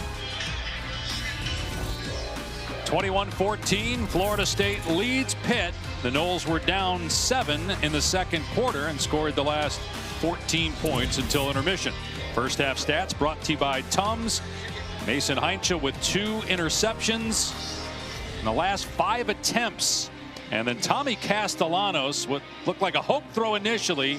Great job by Landon Thomas to block out the DB and catch the go-ahead score. Castellanos only 2 incompletions, so as many touchdowns as incompletions. Heinchel got off to a good start, but then the back-to-back kicks. Because of the penalty by Pitt, they had to kick from the 20. And here's Lucas on the return, going to give Florida State very good field position up to the 44-yard line. Dave Pasch, Dusty Dvorak, Taylor McGregor. Well, Florida State with a season at the crossroads, a program at the crossroads. Tommy Castellanos comes to the rescue late in the second quarter. Yeah, down 14-7 and put the ball in your quarterback's hands. He was 10 of his last 11 for 138 and 2 touchdowns. Coming up with big throws, big plays with a depleted wide receiver core. His favorite target, tight end, not in this football game today. Randy Pittman wasn't able to go. But Tommy Castellanos making plays when his team needs him the most, especially that last touchdown. He had Kyle Lewis, free hitter, spins out and just makes a play. Run play, Chroma on first down. And thrown out of play after a gain of a couple. Let's check in with Taylor. Dave, I asked Pat Narduzzi what he told Mason Heinchel at half, and he said, I didn't have to tell him anything regarding the picks. He actually came to me and said, Coach, I have to do a better job of protecting the football. And then defensively, he said, I was really pleased with the way we were able to stop the run, but he said we have to be better against bigger plays. And he flat out called out Kyle Lewis and said he should have made that play to prevent Florida State from scoring that touchdown late into the second quarter, Dave.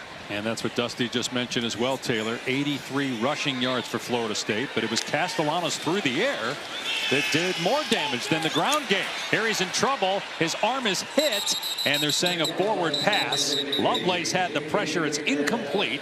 3rd down and 9. Yeah, Lovelace kind of on a delayed blitz does a really nice job finding a crease. He's going to start here and then work his way back. Get this hit on Tommy Castellanos when he starts to deliver this pass. Really nice job by Lovelace, forcing the errant throw there by Tommy Castellanos. And Pitt's going to need more of that. They're in the top 10 in sacks, hits, tackles for a loss. Did not get a ton of pressure in the first half.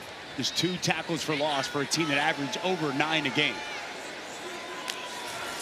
Castellanos to the air, in trouble again, and he's able to escape and finally goes down to the ground. Wow.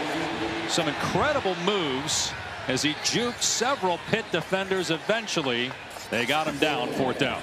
Well, this is really good pressure and coming from everywhere. Tommy Castellanos does a good job initially of avoiding the pressure. It's Lovelace once again on a blitz.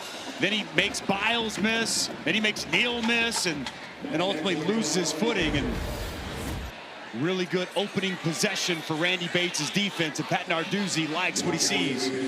Cimento to punt. His last punt was blocked, but Pitt turned it over. Did not come away with points despite starting inside the Florida State 30-yard line. And the fair catch made by Kenny Johnson at the 15 after a 46-yard boot. Well, it was a dream start for the true freshman Mason Heinchel, making his first ever road start. It was a lot of good. With his legs, making defenders miss, keeping his eyes downfield. Great matchup here. Desmond Reed on the linebacker delivers it up in the air where his guy can make a play, but then it's late. Just throws the football down the field. That one like a punt. This one can't happen. Red zone interception. It's 3rd and 2. Know the situation. He takes a shot. And it was an interception by Edwin Joseph. You know, Eli Holston had 3 red zone interceptions. Part of what cost him his job, that a costly interception at the end of that first half day. Desmond Reed runs the ball on 1st down and gains 7. And at some point, you knew Heinchel was going to commit a mistake. True freshman, you said it, first road start. He was near perfect last week. You just can't have them in the red zone there, and after he'd already thrown one when you're giving away points. But they are going to ride with Heinzel no matter what. They told us yesterday, even though Holstein has a lot of starts under his belt, even if Heinzel struggles, the coaches believe he's their guy. In trouble is Reed in the backfield, cannot get away from James Williams. A loss on the play of about 3. Well, James Williams going to play this perfect. Get in the backfield, make Heinzel make a decision on the inside Reed zone. He gives it to Desmond Reed, and James Williams all over it. Has really worked on that run-stopping aspect of his game. One of the better pass rushers for Florida State, coming up with a nice play on 2nd down. Florida State trying to end a 7-game ACC losing streak. Back-to-back losses this season. Had the win over Alabama, but losses to Virginia and Miami, trying to get their season back on track, and they give up a long play. Desmond Reed is free inside the 40, and they finally get to him at the 30-yard line.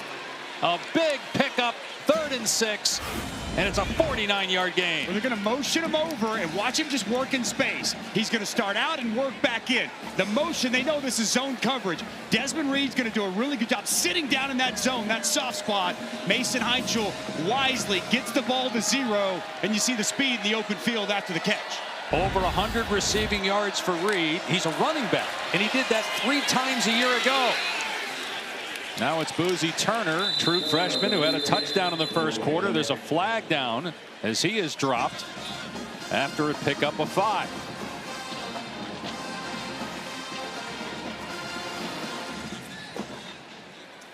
Looked like Florida State got a hand upstairs there towards the face mask. Andrell Desir grabbing the face mask. Defense number 93. The penalty is half the distance to the goal line. Automatic 1st down. True freshman Mandrell Desir. We saw him earlier with a sack in the first half. Right here, top of your screen. It's that right hand and the face mask of Coretta. Yeah, you had both, right? You had that player talking about, and then you had the tug at the mask of the running back. 1st down inside the 15. Pump fake. Heinzel in trouble, and he gets walloped back at the 16 for a sack. A.J. Cottrell. Loss of 3. But it's Lyons that really makes this play from the interior. Watch him work on the inside. He's just never going to give up on the play. It's a force inside to the 3-man rush. Good coverage down the field. Good job applying the pressure and getting Heinzel to the ground. Tony White, first-year defensive coordinator, spent the last 2 years at Nebraska. Syracuse before that. 2nd and 14. One-on-one coverage, a back shoulder throw, and it's incomplete. Kenny Johnson wants a flag for interference, but won't get it on Shamar Arnew. Well, Arnew, there was a lot of pulling and shoving. Watch Arnew work. We haven't called Johnson's name. I mean, he tugs a jersey and pulls back. I think Kenny Johnson, I think he's got quite the gripe there on that. I'm with you. That's a miss by this crew. 3rd down and 14. True freshman working out there, and Arnew didn't just get the grab, but he also had a pull as Johnson went to the ground. Better locate 0. Desmond Reed was in the backfield. Heinzel in trouble, gets away from 1 man, keeps the play alive, throwing into the end zone for the touchdown. He finds Desmond Reed alone in the end zone. What a play by the true Frosh. And what a bounce back after the 2 interceptions at the end of the first half. Well, it's going to be McCray that's going to come clean. Very similar to the play we saw from Castellanos. The edge player is going to come clean. Heinzel feels this pressure, going to work away. Now watch Des Reed just continue to find space. Works to that open grass, and then Heinzel almost sidearm, flips it over the defender, and hits his running back in the back of the end zone. Castellanos did it in the first half, and now it's Heinzel Drop in the arm angle. The point after ties the game at 21. Well, it's a rough way to end the first half for the true freshman Mason Heinchel. An interception going to half and a touchdown coming out of half. We're all tied up.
Take a look at this last touchdown. Man-to-man coverage. Here's Edwin Joseph. He's going to be with Desmond Reed out of the backfield. But when Mason Heinchel steps up and then he gets to the perimeter, it's going to draw the safety's attention. Right now, watch, he's going to step up just so much.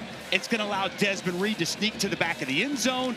Heinchel finds him wide open, and a touchdown for Pitt. Heinchel's second touchdown pass of the day, 6th of the season. Touchback on the ensuing kickoff.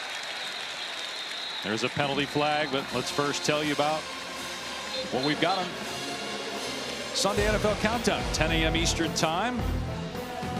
All the breaking stories and previews leading up to kickoff week 6.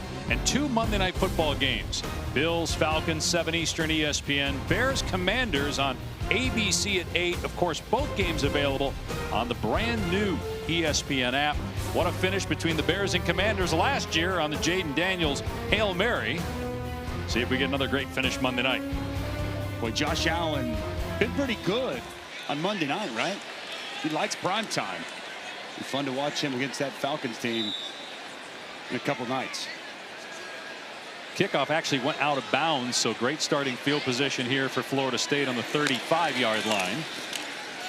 And a pass play to start this drive to Danzy, who had a touchdown grab in the first half. Targeted a lot by Castellanos here today, and he gets close to a first down. They found success with the screen game. He's going to be outside, good blocking on the perimeter. A couple times it worked well in the first half, and a nice game there on first down.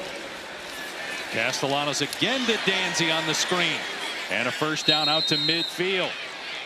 Do not see Deuce Robinson yet for Florida State. He got hurt at the end of the first half. Let's get an update from Taylor. Yeah, Dave, he is still in the locker room, and I am told he is questionable to return. So this Florida State receiving corps depleted in this game. Absolutely. And Randy Pittman, who's their top tight end, really part of everything they do in the pass and run game, is out. Tried to warm up, could not go. Has not played in this game. Chroma trying to turn it back upfield. And Chroma's got first down. And the true freshman carries defenders with him. Down to the 30-yard line. It's a really good job off the left side. Gunnar Hansen, Richie Leonard. Watch these guys doing work, and it's going to open up a crease that you're going to see Chroma hit downhill, the fastest, most explosive of these Florida State running backs. Good yards after contact. The freshman refusing to go down, Dave. He started against Miami, had only 6 carries, lost a fumble in that game last week in the loss here against the Hurricanes. Chroma again.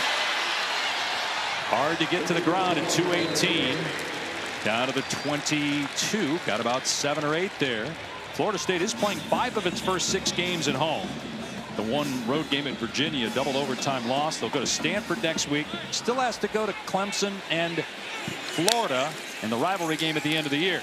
Sidearm throw behind Jalen Lucas. And it's going to be close to a first down at the 19. Lucas, one of those players stepping in, going to play more receiver. We've seen him running back. They just like to get him the ball on the perimeter, on the edge, so elusive, and he gets enough to move the sticks.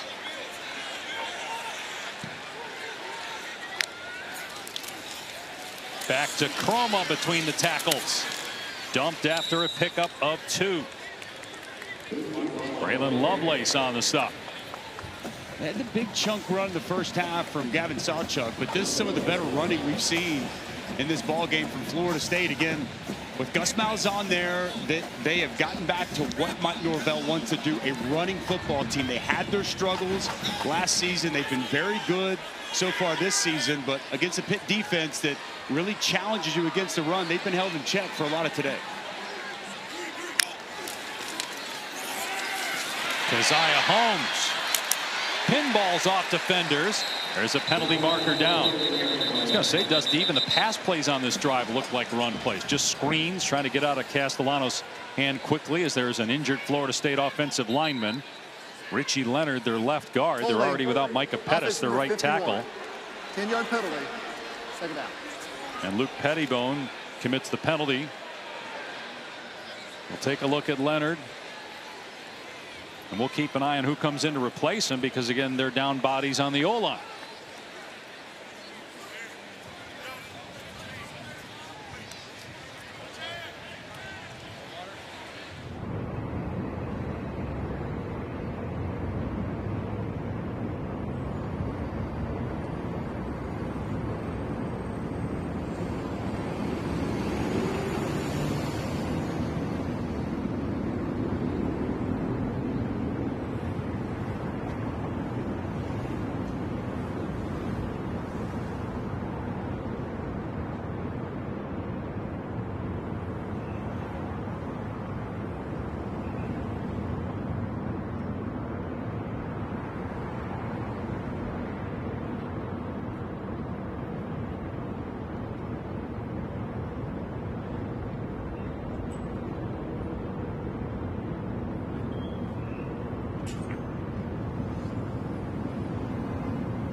great doubleheader on ABC, and nobody knows more about the first game.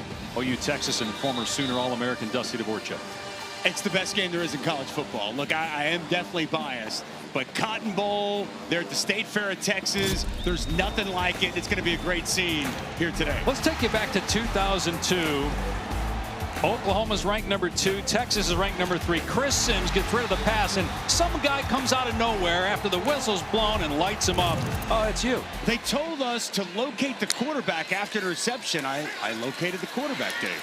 Did you get flagged? Here is Douglas on the tight end dump off, and on 2nd and 16, he gets about half of it, 3rd down. Never let facts get in the way of a good story, Dave. Yes, I would say announcer Dusty today, some 20-plus years later, would have a little bit different feel for Sooner Dusty as a player in 02. Where's the long blonde hair? I don't see it there on the cover of Sooner Illustrated. Started to flow later in my career.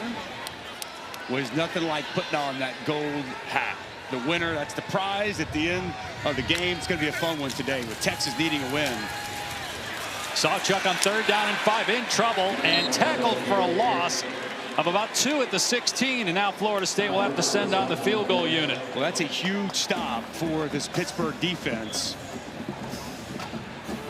And Gavin Sawchuk just unable to find any space there. It's a really good job by the front of Pitt once again in a crucial spot, finding a way to create a negative play.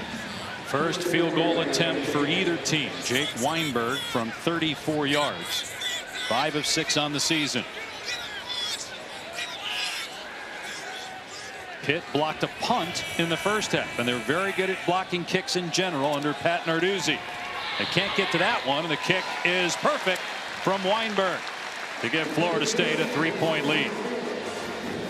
Let's keep going on the Red River rivalry as we give you the Aflac trivia question. When was the last time the game was not played at Fair Park in Texas? Well, there was a Big 12 championship that wasn't played there, but that's not Red River. Correct. This better not be a trick. No, it's not. Regular season. Regular season Red River rivalry. I don't know. It predates me, Dave. I'm thinking going way back. Yeah, it definitely predates you. Let's go ahead and answer the Aflac trivia question. The last time the Red River rivalry was not played at Fair Park in Texas, it was in Austin back in 1923. Slightly before our time, Dave. And for anyone asking or wondering, no, the games should not be played home and home. It should stay right where it's at. It shouldn't move to Jerry World, that beautiful facility Jerry Jones has built. It should stay right there, State Fair, Texas, in the Cotton Bowl. There's nothing else like it in all of college football. And traditions, we're losing them by the day, by the year in college football. We got to hold on to some traditions, and that's one I do not want to see go anywhere. I also can't imagine if you didn't say you thought it was the best rivalry in college football. You'd hear about that for years. It's a pretty if you good, didn't say that. Another pretty good one tonight. How about the 130th time Georgia and Auburn have played? Pretty good one tonight there, Jordan Hare. Span, former Seminole, going to let that go over his head for another touchback. So Mason Heinchel, who's had an up-and-down second start, 18-year-old from Oregon, Ohio, grew up a Michigan fan. His dad played baseball at Michigan. He wasn't recruited by Michigan. He wasn't recruited by anybody, really. Pitt, Ohio, Liberty, and Bowling Green came on late. And the initial tape that was given to Pat Narduzzi on Mason Heinchel was all run plays. Mason's dad and mom are here, Cindy and Eric. And it was all run plays, and Pat Narduzzi said, no, we don't want him. And then Cade Bell, the offensive coordinator, was trying to push him, gave Narduzzi tape of his passing. After watching that tape, Narduzzi said, we need him here. And he's now replaced Eli Holstein as the starting quarterback as they run Turner on first down for minimal gain. Went from thinking he was just a scrambler to recognizing the guy can get it done both on the move and from the pocket. It's great identification by the 32-year-old offensive coordinator Cade Bell, who's also the quarterback's coach on the field. They're on the sidelines, who calls the plays. He works with the quarterbacks in between each possession. He found Mason Heinchel, and the amount of belief they have in their young quarterback is immense. Heinchel on second and long, takes off, and he's got a ton of room. heading for the sideline, out of bounds at the 46. A gain of 20. Well, it's man-to-man coverage outside. You're going to play man-to-man coverage. You better have good pass rush lanes. Go ahead and roll it, guys. We're going to freeze it as soon as Heinz will freeze it right there. Watch this lane open up here, and he's just going to take it. He's going to see it. There's no one to account for him down the field. Smart play and a big pickup.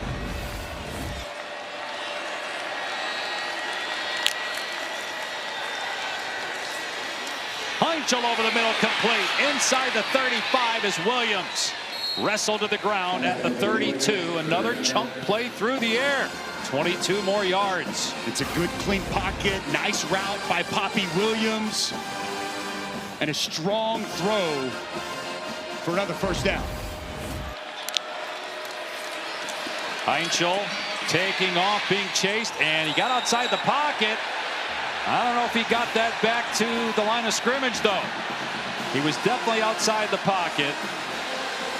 Intentional grounding. The quarterback was outside the box, and the ball crossed the line of scrimmage. It's second down. It was awfully close, though, to it being intentional grounding. Very, very close. Side judge right there on top of it. He's standing there watching the entire thing. 33 is the line of scrimmage. Ooh, I don't know, Dave. It's got to get through the neutral zone. Yeah, it looked to be short. It looked short to me. And now they're stopping play.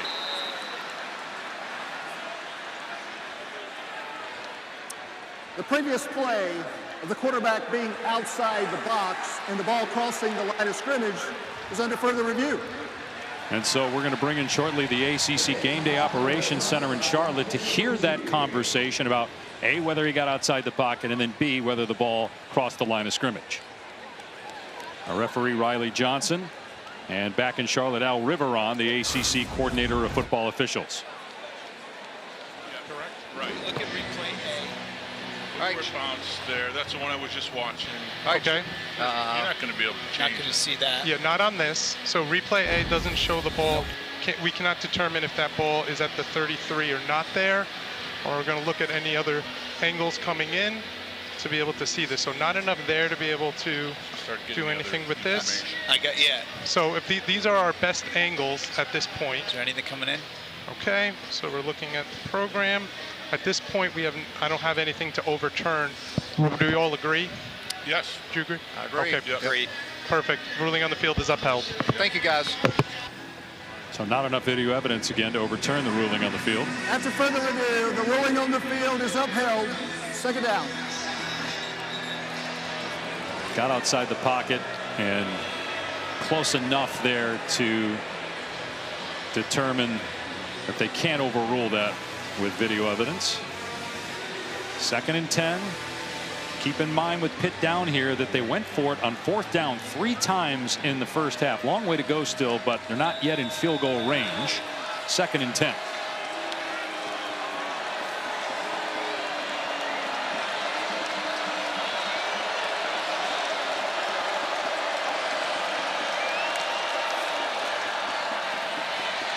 Everybody covered. Heinzel in trouble, and he throws the ball forward as he was about to go to the ground, and it's an incomplete pass. Boy, he is very fortunate that he didn't get sacked. The question is where he threw the ball. Was there an offensive player around there other than the offensive lineman? Watch. There goes the flag. It's going to be grounding. Had to be grounding. It's Daryl Desir, Intentional the other grounding. twin brother. Offense, number 6. It's a loss of down foul at the spot of the foul. 3rd down. I mean, it had to be, Dave. That's my question. Was his knee down whenever he was retreating? I think knee's down. Yeah. I think it has to be. Yeah. And Desir, just the other twin brother. These Desir brothers and those fans, this is the future of the Florida State defensive line. These two true freshmen, they've just continued to get better and better and better. You saw the power caving down that offensive line, giving Heinzel nowhere to go with the football. It's a loss of 18, but I would imagine this will get looked at further. They're saying no. Regardless, 3rd and 28. It's basically where the spot was going to be anyway, with a penalty or the sack. Heinkel in trouble again. And he's just going to run. And this will allow the punter to try to pin Florida State deep. I can tell you, as a former defensive lineman, it means a lot to the guy who should get the sack. Okay, fair. Very fair. Goes down the stat book as a penalty. And it sure appeared that it should have gone down as a sack. That's a good hold by that Florida State defense. Pitt was on the move there. Looked like they were well on their way in the scoring position. Good job getting after Mason Heinkel twice on that possession with a good pass rush. LaWayne McCoy is deep for Florida State. And an excellent punt by Junko. Fair caught at the 6.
Today's More Than a Home Team is brought to you by Cracker Barrel. Well, it's the home team quarterback. We're going to talk about Tommy Castellano's deep post to Danzig, a dime with that catch. Can't throw it any better. And how about Kyle Lewis? He's unaccosted off the edge. Tommy Castellano spins out of that, kind of throws up a prayer. But with basketball season starting up, how about Landon Thomas playing power forward, boxing out the defender and getting that touchdown before halftime? Look at you with NBA preseason action underway. Tomorrow on ESPN as well, Keziah Holmes with a nice run on first down, gets a first down.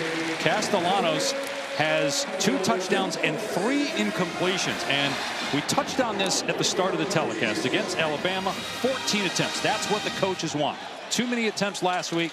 Part of that was, though, they got behind against Miami 28-3. As long as the game is, plays the way that they want, Gus Malzahn wants to run the football, wants to keep the pass attempts at a minimal number. Another run for Holmes through a crease at the 20, and then he gets drilled at the 22 by Baines Marquez, but it's a gain of 5. A good job there. Landon Thomas, tight end, playing for Randy Pittman Jr. This key block helping spring the nice run on first down. Gus Malzahn comes in. You know, the relationship with Mike Norvell and him goes way back, and he has really ignited this rushing attack for this Florida State team. Abysmal a season ago, and it's been the real strength of this football team so far this season.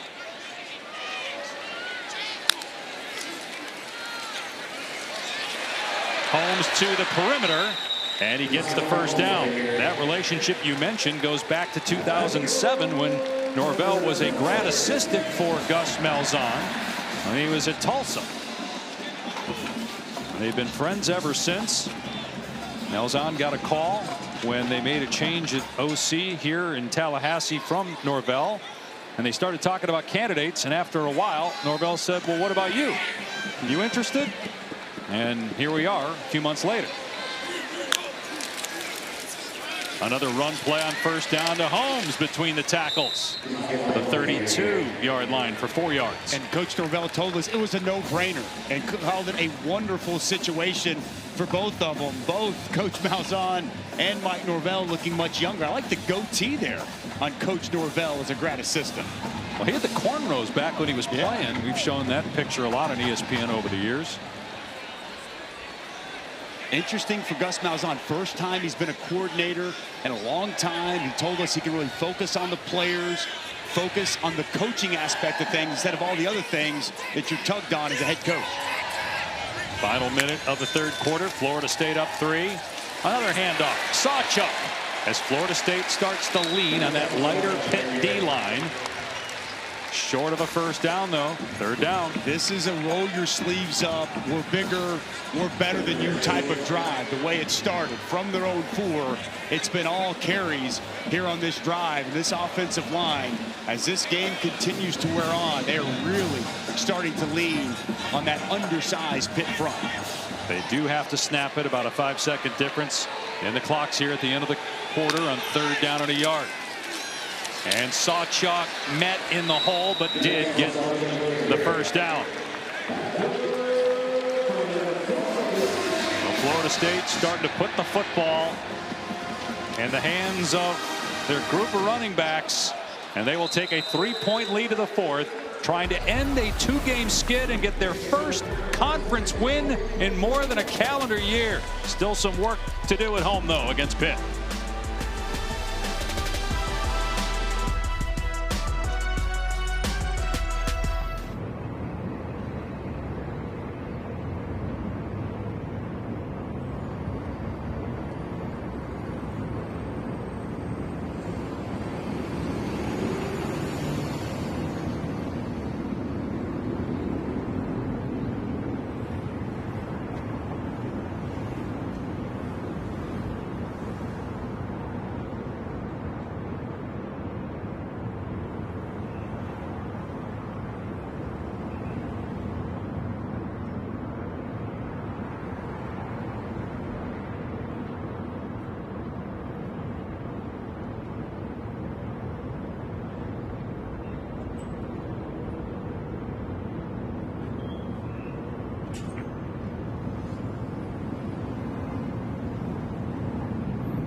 by Serve Pro. Moments ago, Taylor McGregor and Mike Norvell. Coach, you just had a meeting with your group. What did you say?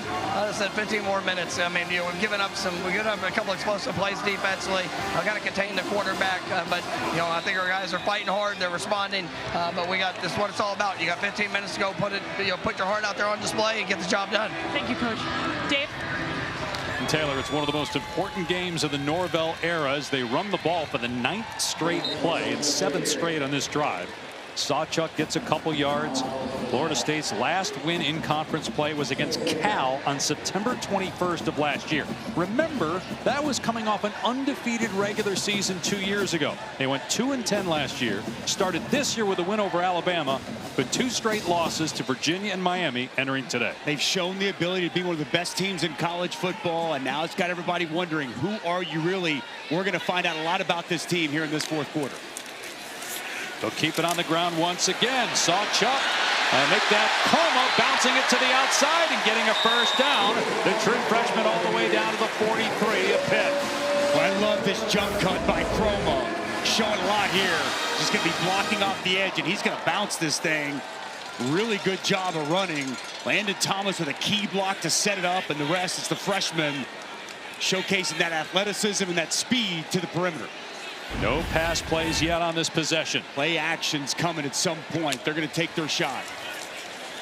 Not here. Croma looking for room. Stays in play. And then a flag comes down. Battle shoved the running back Croma out of bounds. This is going to be on Florida State. Offensive holding number 67. 10-yard penalty. First down. It's on Richie Leonard, the left guard, who got hurt in the 3rd quarter, but is back out there now. 6th penalty on FSU. And able to stay in front of the chains. This might alter and change a little bit for this drive. They've been, just right on track, being able to run the football on 1st down, 2nd down.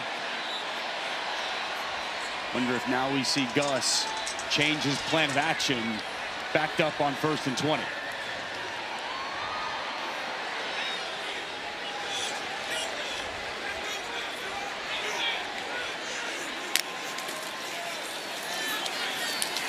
Holmes finds a lane, but that hole closes at midfield. So just a 3-yard run, and the ball came out. Holmes lost the ball, and Pitt has it. A turnover at midfield by Florida State.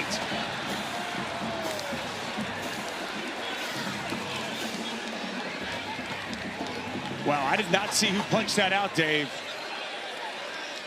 But potentially just a huge mistake by Holmes. And coming out of there with it is Jasir Whittington, a D tackle. Freshman from Philadelphia. Recovered by Pittsburgh. First down. There's also an injured Panther. It's Braylon Lovelace. They're looking at his right leg. But it is Pitt ball at midfield. First giveaway by Florida State. 21 comes in, rakes this ball out. Harrison punches it out. We'll take a look on the other side.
Shadarian Harrison's going to come with his right hand and clearly knock this ball loose from Holmes.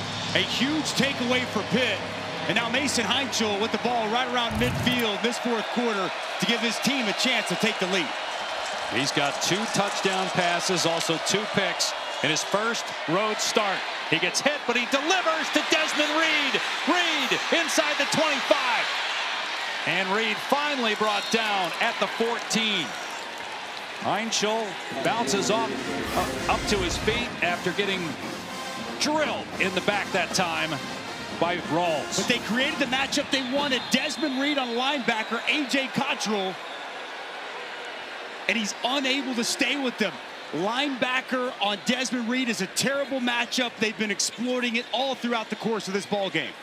And then Desmond Reed, you see him celebrating. He's hurt now. Let's check in with Taylor. Dave, before this play, he was with trainers on the sideline pounding liquids. I actually saw him vomit on the sideline before going back out there on this play. So we'll keep an eye on him as he's down on the field right now. Well, he's been everything, Taylor, to Pitt today. 8 catches, 155 yards, and 2 touchdowns. He's a running back. He's also got 35 rushing yards. Missed the last couple of games. You wonder how much practice, just his body hasn't been used to the reps. And look, it was going to be almost a game time decision if he was even going to be able to go today. Probably didn't have a ton of reps throughout the course of the week. And well, just great matchups right here. Just free. I mean, this matchup they were able to create right here. 41 Cottrell, and you're going to see Desmond Reed work inside. A lot of green grass out in front. And Cade Bell is all about trying to create those matchups for Desmond Reed, a player that goes back with him to Western Carolina. When Cade Bell got this job at Pitt last season, he brought Desmond Reed over. Desmond Reed was a second-team AP All-American last year, All-Conference, a preseason All-American, and he has been the most impactful player in this game for Pitt. Now he's over on the sidelines.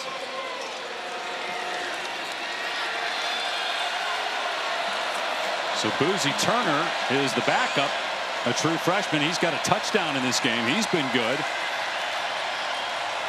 Ball at the 14 of Florida State. It is Turner. Finds a lane and picks up 5 down to the 9. And how about Heinchel too, Dusty, hanging in there, knowing that hit's coming and making that throw. There's no question. Poise in the pocket. Knows the pressure's there. Just got to wait long enough to allow his receiver to come open. Now this Pitt offense knocking on the door of a fourth quarter lead. Trailing by 3, 2.5 gone by here in the fourth. Heinchel to the air, surveying the defense, backing up, and now sprinting. Heading for the sideline. And out of bounds at the 10. Pushed out by Juice Cryer. Bring it up 3rd down. Mason Heinchel just trying to make something happen. He almost found himself in a really bad spot. Able to get to the edge and get out of bounds. And if you're Mason Heinchel, don't force the issue in this spot. Had the red zone interception late in the first half. It's been a real problem for Pitt this season. You want to be able to take a shot if it's there, but don't force the issue.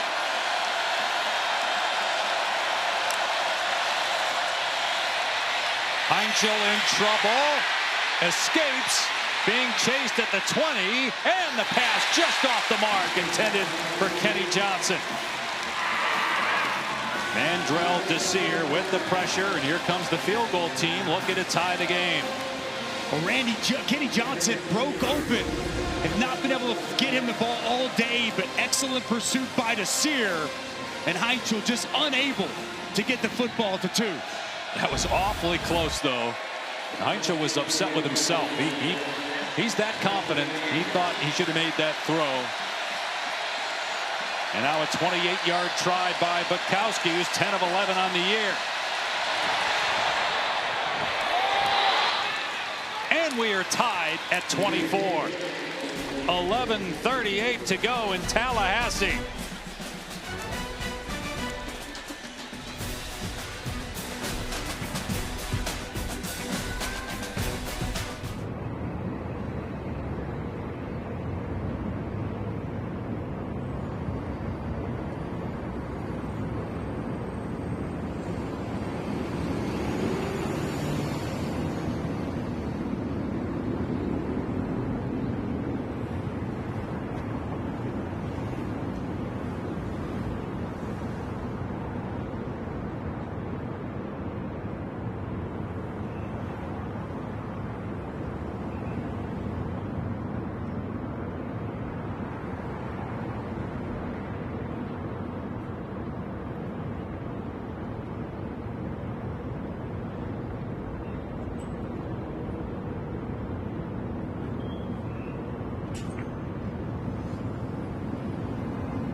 Well, I trust Pete, and obviously that's huge news. Well, he is probable Thursday and yesterday, and boy, the timeline did not look like he was going to make it.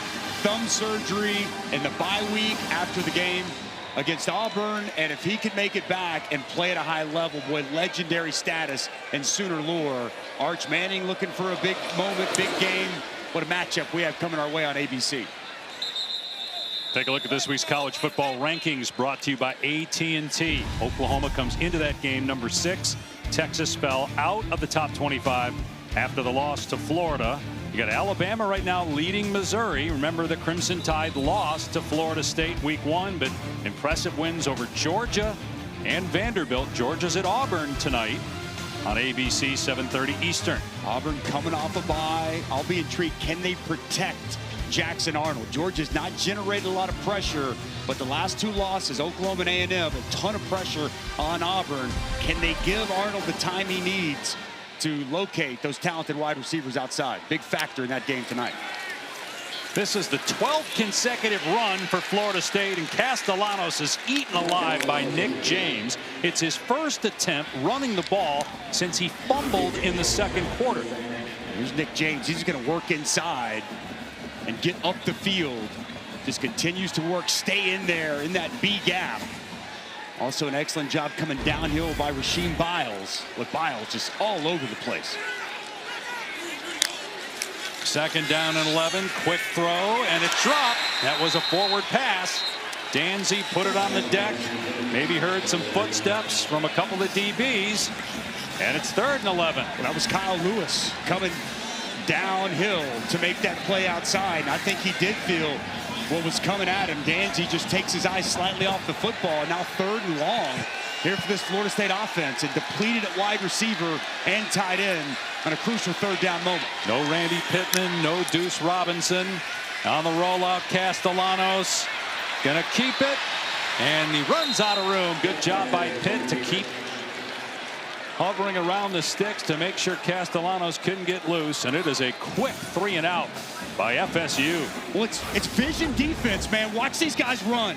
Watch them run to the football. Zone coverage on the backside. And we're going to see them just go. Watch them all fly to the football. When Castellanos declares to be a runner, that speed of that Pitt defense on display. And it was Rasheem Biles once again who gets there first. Well done getting off the field. A quick 3 and out for that Pitt defense. Cimento had a punt blocked in the first half. Kenny Johnson, the return man, made a mistake fielding a ball at the 2-yard line. He secured it, though, for a fair catch.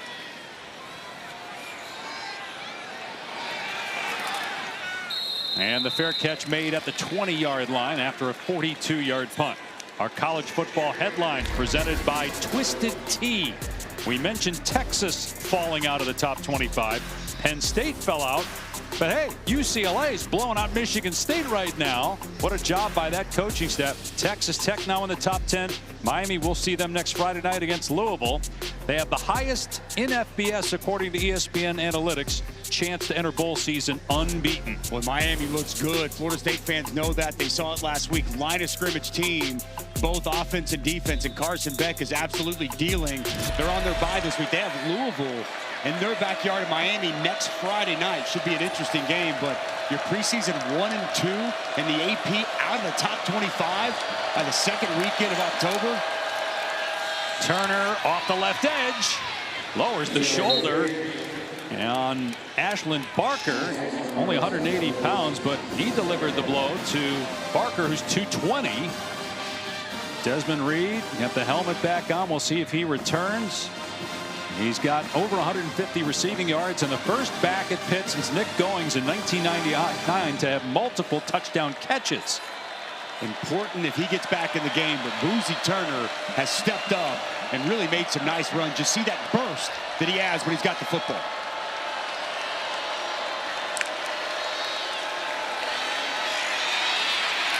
Heinschel delivers.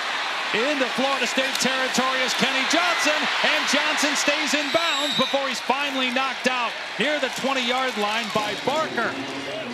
On the cusp of the red zone after that 42-yard catch and run. Well, it's a 3-man pressure, plenty of time for Heinschel. Dig route coming inside, and as Heinschel moves to his right, he doesn't miss an open Kenny Johnson this time. Hits him right center mass. And you see Kenny Johnson been waiting for the opportunities all day. Really well done after the catch. Pitt in field goal range, tie game inside 9 minutes to go.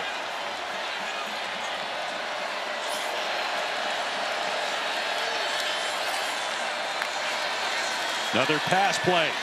Heinchel dumps it off to Turner, and he stumbles down to the 20-yard line. Gain him just a couple. Second down and long. Mason Heinchel has just continued to step up and answer the bell throughout the course of this ball game. Throw it from the pocket, on the move, however you want it. Extended plays throughout the course of today. He's hung in there. And I like the way he's responded to 2 interceptions before half. You wondered how he'd come out in the second half, and he's made some really impactful, important plays to get Pitt to this point. Had the game-tying touchdown. Led them to the game-tying field goal. In trouble here, the jump pass, and that was dangerous. It was behind Blue Hicks.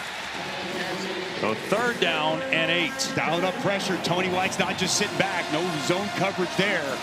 Bring the pressure man-to-man on the outside. Good tight coverage by Earl Little Jr. That pass slightly behind Blue Hicks.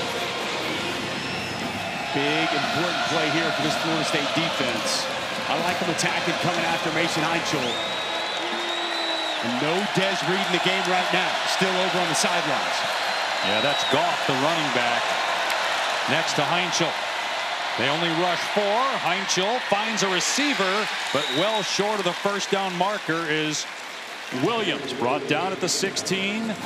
And Pitt will send on the field goal unit to try and tie the game midway through the fourth quarter. Good job by Shaheem Brown there in coverage. Catch tackle on Poppy Williams. You give up the big explosive to Kenny Johnson, but you regroup, you rally, and you're able to force this field goal attempt. And Bukowski's only missed 1 field goal all year. He's 11 of 12. Tied the game against West Virginia. Ended up losing, though. Pitt did in overtime. 34-yard try. And that is good. We got a new team in front here with Pitt taking the 27-24 lead after trailing by 7 at halftime.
ESPN College Football is presented by Serve Pro, the #1 choice in cleanup and restoration. Well, this season has been a microcosm of the last two, the highest of highs. The win over Alabama, like the undefeated season 2 years ago in the regular season anyway. And then the last two games similar to last year where they just couldn't beat anybody. And now perhaps the most important drive of Mike Norvell's tenure. They haven't won a conference game in more than a calendar year. 7:16 to go in the game. They led by 7 at halftime, but outscored 13-3 here in the second half. A rare kick return in this game. Jalen Lucas, and he's past the 25-yard line, down at the 26. And it's been mostly run here in the second half. Well, they let Castellanos throw it at all.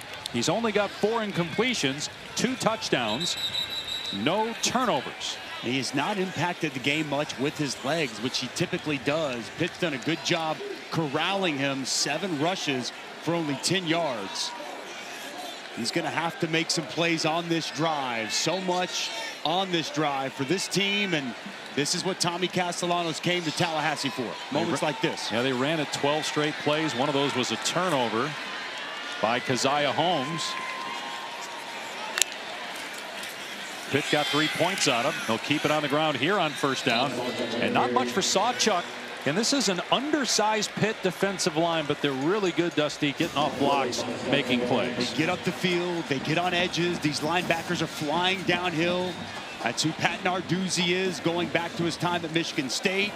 Randy Bates, his defensive coordinator now. It's the exact same principles.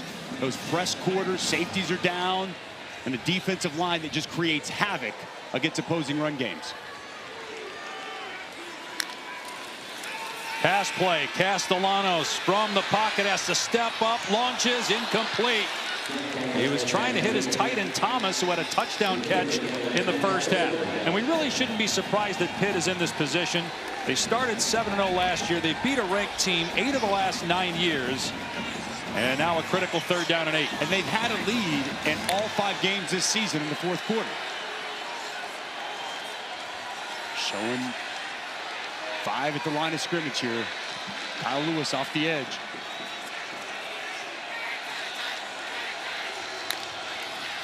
They blitz. Castellanos spins away from pressure. Long throw, incomplete. Tried to hit Makai Danzy right at the sticks. Sean Lee Jr., true freshman corner in coverage. And Florida State goes 3 and out again. Boys, a long throw over on the outside. That pressure comes. Thomas Castellanos spins out of it again, and it's a long throw. How about the plant and drive by the true freshman, Sean Lee, to come contest that catch by Danzy. I think Danzy could have made a play on it, but Lee there to help the disruption. Back-to-back 3-and-out stops after the Pitt defense created the takeaway. 2 3-and-outs in a row. And Mason Heintzel is going to get the football back with a lead late in this 4th quarter. Got a whistle as Florida State was going to fake punt on 4th and 8 from their own 29. Gavin Sawchuk. Delay of game, offense. 5-yard penalty, 4th down. Maybe that'll end up being a blessing in disguise. I was going to say, it did not look like that was going anywhere. I think that actually might work out in the favor of Florida State. Pitt was, and there. Yeah, he was going to go down for a loss, and Pitt would have had the ball at around the 20-yard line of Florida State with a chance to put the game away.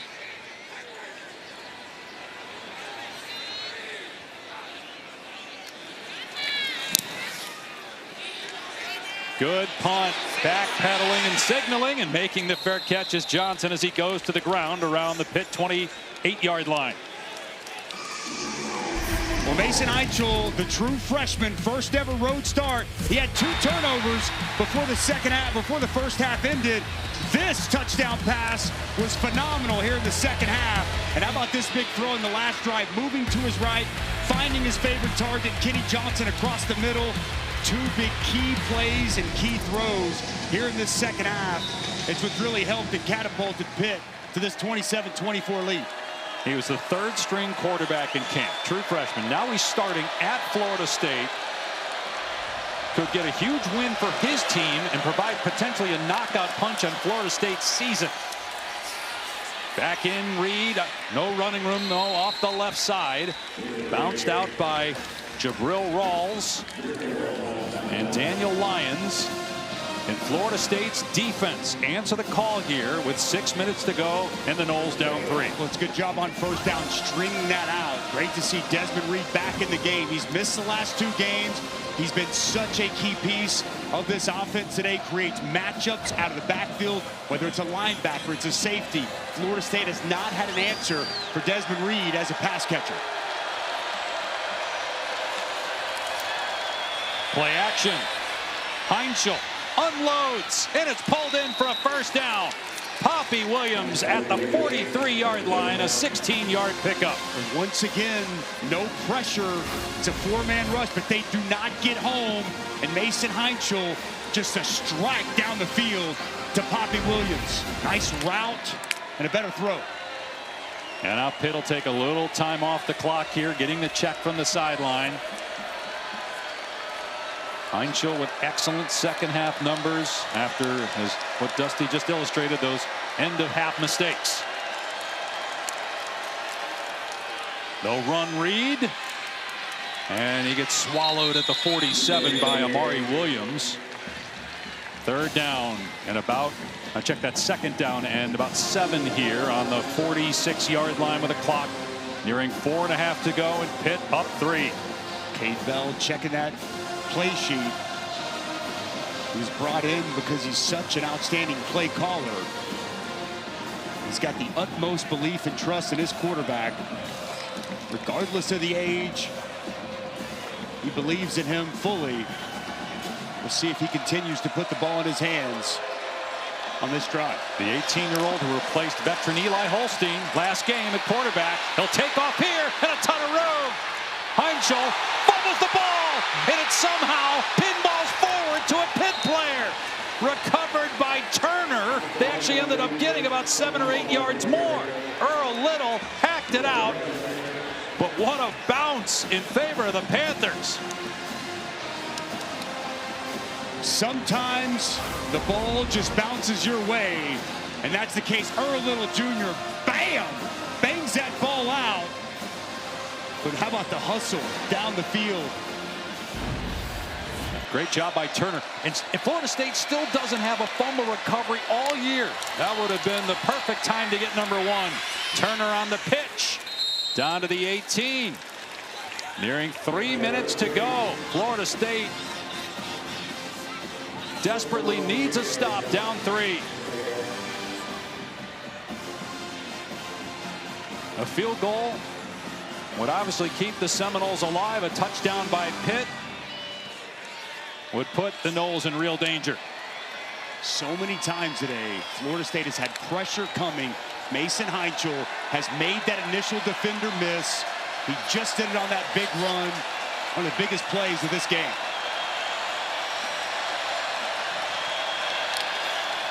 Heinschel to throw, pressure up the middle. Heinschel dumps it off to Turner. And Turner breaks tackles and gets a first down. It'll be 1st and goal at the 7-yard line with 2.5 to go in the game. And here he is again. Watch him move to his right. Pressure's going to come in his face. Moves his right. Sidearms this. Gets it around the defender, Nicholson. Timeout. And finds Boozy Turner in the flat. This had to be part of what Cade Bell saw in high school on film. Messy pocket, moving around, scrambling, finding a way to make plays. That's what he told us. This kid just made plays. When I put the film in, he made plays. And boy, he's been making a lot of plays here these first 2 games as a starting quarterback for Pitt. And look, there's a long way to go in the season. If Pitt wins this game, got to start looking at them a little bit differently, right? Yeah. Based on what we've seen the last 2 games from this quarterback, when you think about the big picture ACC. Yeah, and you think about that Louisville game that they had a lead in until they throw a couple of 4th-quarter interceptions. Still a long way to go in this ball game, but I don't know how you can't walk away from this and say, wow, Pitt has a dude at quarterback. But if you're Tony White and you're Florida State, you got to get a stop here. Because even we can talk all this about Mason Heichel. If Florida State's defense can limit this to a field goal and give Tommy Castellanos the football back with a chance to win this game, it would be absolutely huge. They just used the timeout. So 2:36 to go. Florida State has 2 more timeouts, and the official timeout coming in 36 seconds. Pitt will keep it on the ground. Turner inside the 5 and down to about the 4. Norvell will call another timeout. Wants to make sure his offense has enough time. But again, if they surrender a touchdown, they're not going to have enough time. They're going to have a situation where they're going to need to score twice, including an onside kick recovery, which is asking a lot with under 2 minutes to go. So you get 2:31, 1 more timeout coming. Heinzel with 2 touchdown passes. The turnover by Florida State that Pitt turned into points. Pitt also had a block punt but turned it over after that. But it was that bounce there. And that was a free ball as Earl Little knocked it loose. It looked like Florida State was going to recover, and somehow it just pinballs forward. And Boozy Turner was just waiting for it. And now it's 2nd and goal from the 4. Everything on the line for Florida State. Trying to avoid an 0-3 start in conference play after that disastrous 2-10 record last year. Quarterback can be a runner here.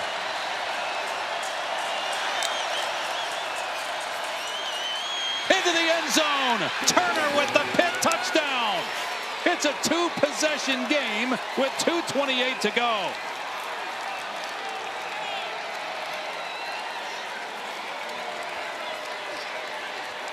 What a second half by the Panther offense. They've got 19 points. 1 more coming here on the kick, holding Florida State to just 3 since halftime.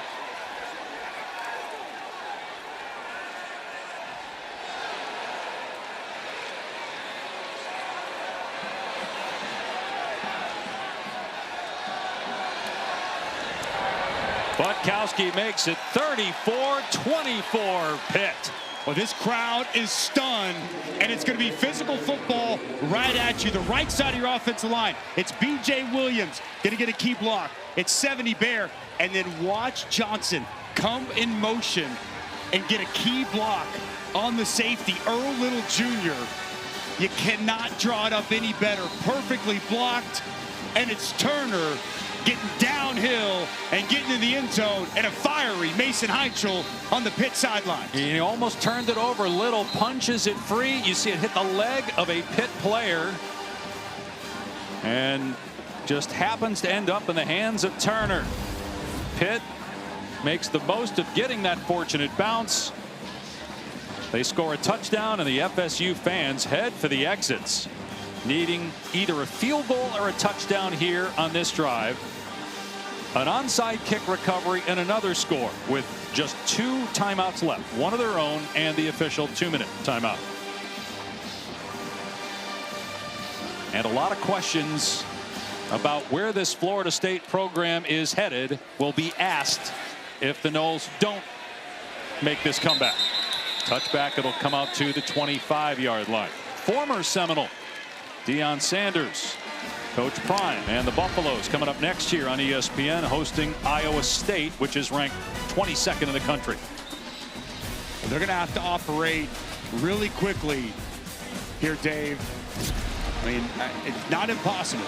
And you got a 2-minute, you got a timeout. Things have to go your way, likely an onside kick.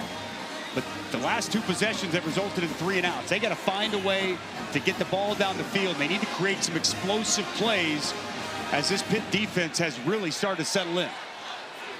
He's only thrown 3 passes, Castellanos, here in the 4th quarter, and he does not have a completion. He has one here, though, to the 41-yard line, and LaWayne McCoy, a first down gain of 16. A strike to McCoy there. Good route. It's exactly what they needed to start this drive. You look at their last 3 drives, Dusty. Remember that drive that had the fumble? That was a great drive. They were leaning on that Pitt D-line. The game was tied at that point, but they turned it over. Castellanos eluding pressure and running. He slides, and that's going to take us down to the 2-minute timeout.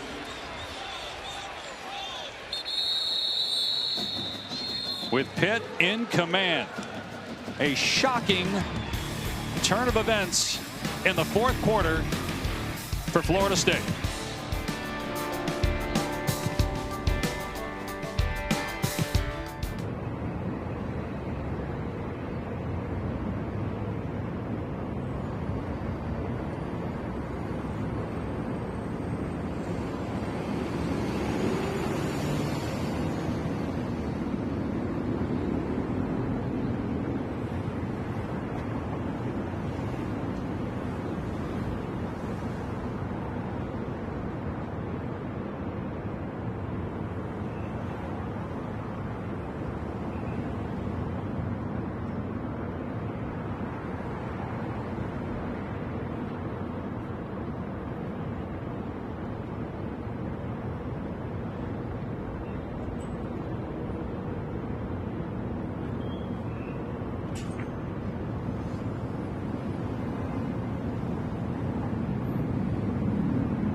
Florida State staring at 8 consecutive ACC losses unless they have a remarkable final 2 minutes. They haven't won in 385 days in conference play.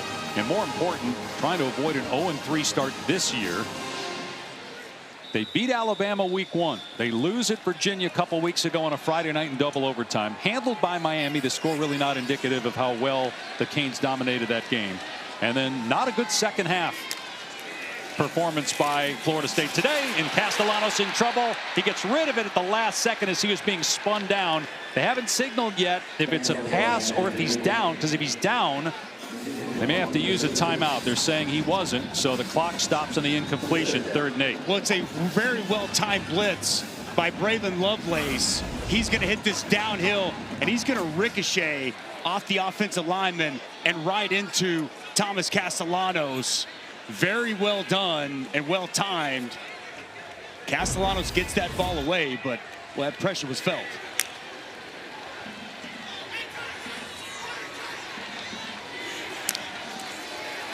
Four-man rush this time. Castellanos from the pocket, airing it out. He's got a man, and it's caught inside the 10. Danzy, touchdown, Florida State. The Noles are not done yet.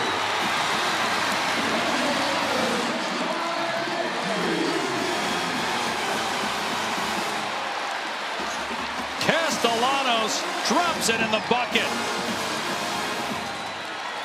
That drive takes 43 seconds. They'll still have to recover an onside kick, and they're 0 for 3 on those this year.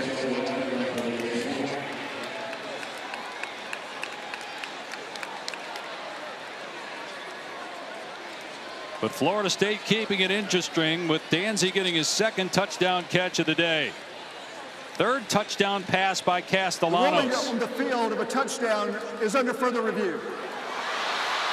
So they'll look to see if Danzy was tackled inside the 1. And obviously time is of the essence here for Florida State. They are hoping that this play is upheld and the clock will stay at 1:45. Hard to see the ball when Danzy landed. See, the hand goes down. Looks like a touchdown to me, Dave. As his backside hits the ground. Where is that football? Here you go. The hand, the wrist is good. Still can't see the ball. This replay. So we don't have anything down the line to be able to show that. That's the replay A is probably our best look. And the left 25, which is the same view. Based off of this, would we all agree that the ruling on the field is upheld? I would, yes. Yes. All right, perfect. The ruling on the field is upheld. Good Right, touchdown. Right, thanks, guys. Thanks. Great stuff from the ACC again, allowing us into After the further Operations review, Center. the ruling on the field is upheld. Touchdown. So they, again, will still need to recover an onside kick. If they don't, the game's essentially over because Florida State can only stop the clock one more time. But if they do recover the onside kick, they'd have enough time to not only get in field goal range, but have enough time to maybe go get the game-winning touchdown. But they have not recovered an onside kick in 2 years. Got to go back to 2023 against Southern Miss. So Weinberg makes it a 3-point game, 34-31. Let's take a look at this last play. It's cover 2 on the back end. And Javon McIntyre is going to be your safety. Watch him get width to get over the top. Here's going to be Danzy. He's going to give a little head fake, and he's going to run this post. And it's McIntyre that's never able to catch up. And then Thomas Castellanos puts a lot of air into this football and throws it to where only his guy can catch it. Good job up in the air. Tracking that ball by Danzy, his second deep shot down the field of the afternoon. And Florida State showing some fight once again, trying to stay in this ball game. But as you mentioned, Dave, this onside kick is everything right now. If you're just joining us, you just watched Alabama over on ABC beat Missouri. Florida State was up at halftime by 7, but true freshman quarterback Mason Heinchel bounces back from 2 picks in the first half to lead his team to 20 second half points. Pitt led by 10 with 2 minutes to go. Castellanos just had that long touchdown to make it a 7-point game. But because FSU has just the 1 timeout left, they will need to recover this onside kick, or Pitt will be able to take a knee 3 times and end the game. 1 timeout left for Florida State. That's it. They'll only be able to stop the clock 1 time. Sidewinder, and it is recovered by Pitt. Florida State was waiting for that ball to cross the 45. It had to go 10 yards, and it was just spinning like a top. And then Kyle Lewis jumped on it. Again, Florida State has 1 timeout, but the clock favoring the Panthers here heavily late. Well, it's good patience here by Kyle Lewis, waiting, knowing this thing's got to get close to 10 yards. And as soon as it approaches 10 yards, he gets on top of it. And that 1 timeout is crucial. They can't fully run this clock out and take it to a knee. You can take it down to inside 20 seconds, though. Right. They're going to put Heinchel in the gun here. Keep it on the ground. Reed upended at the 41, and here will come the last timeout by Norvell. So again, you've got 2 more plays here, minute 20, so you're going to take it down to 19. And then it would be 4th down if we get to that. And then Pat Narduzzi might have a decision to make. Yes. So you're talking 19 at worst if you're Pitt. It'll be close. 15. It'll definitely be close because you got to have the time for a play as well, right? So you start to do the math. There's not going to potentially be much time left. We'll just see how this thing plays out, though. Got to protect the ball if you're Pitt. That's exactly right. That ball security's got to be what's being talked about over during the timeout right now. 2 hands on the football, nothing loose. We've seen a punch out here in this second half from Earl Little Jr. We had the Holmes fumble earlier on the other side.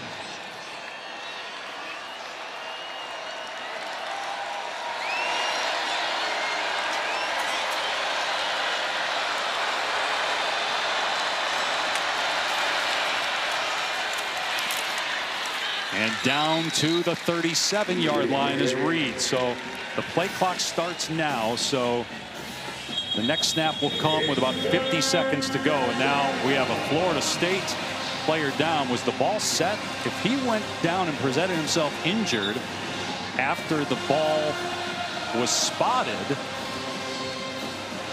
and Florida State doesn't have a timeout, that would be a penalty on Florida State. And with it being 3rd down and 3, the clock was stopped for the injured player. This qualifies for a 10-second runoff. Please remove 10 seconds from the game clock. 127 down to 117, and start it on my signal. Thank you. Which at this point is that's 10 costly seconds that come off the board. Blake Nicholson, you'll see him right here. He looks over. He takes a knee well before it's set.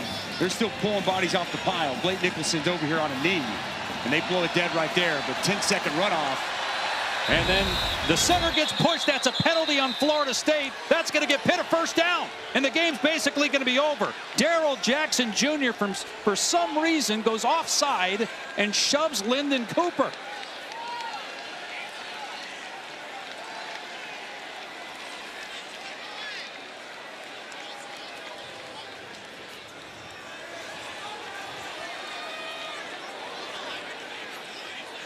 Again, it's 3rd down and 3, so any Florida State penalty, it's a 1st down for Pitt.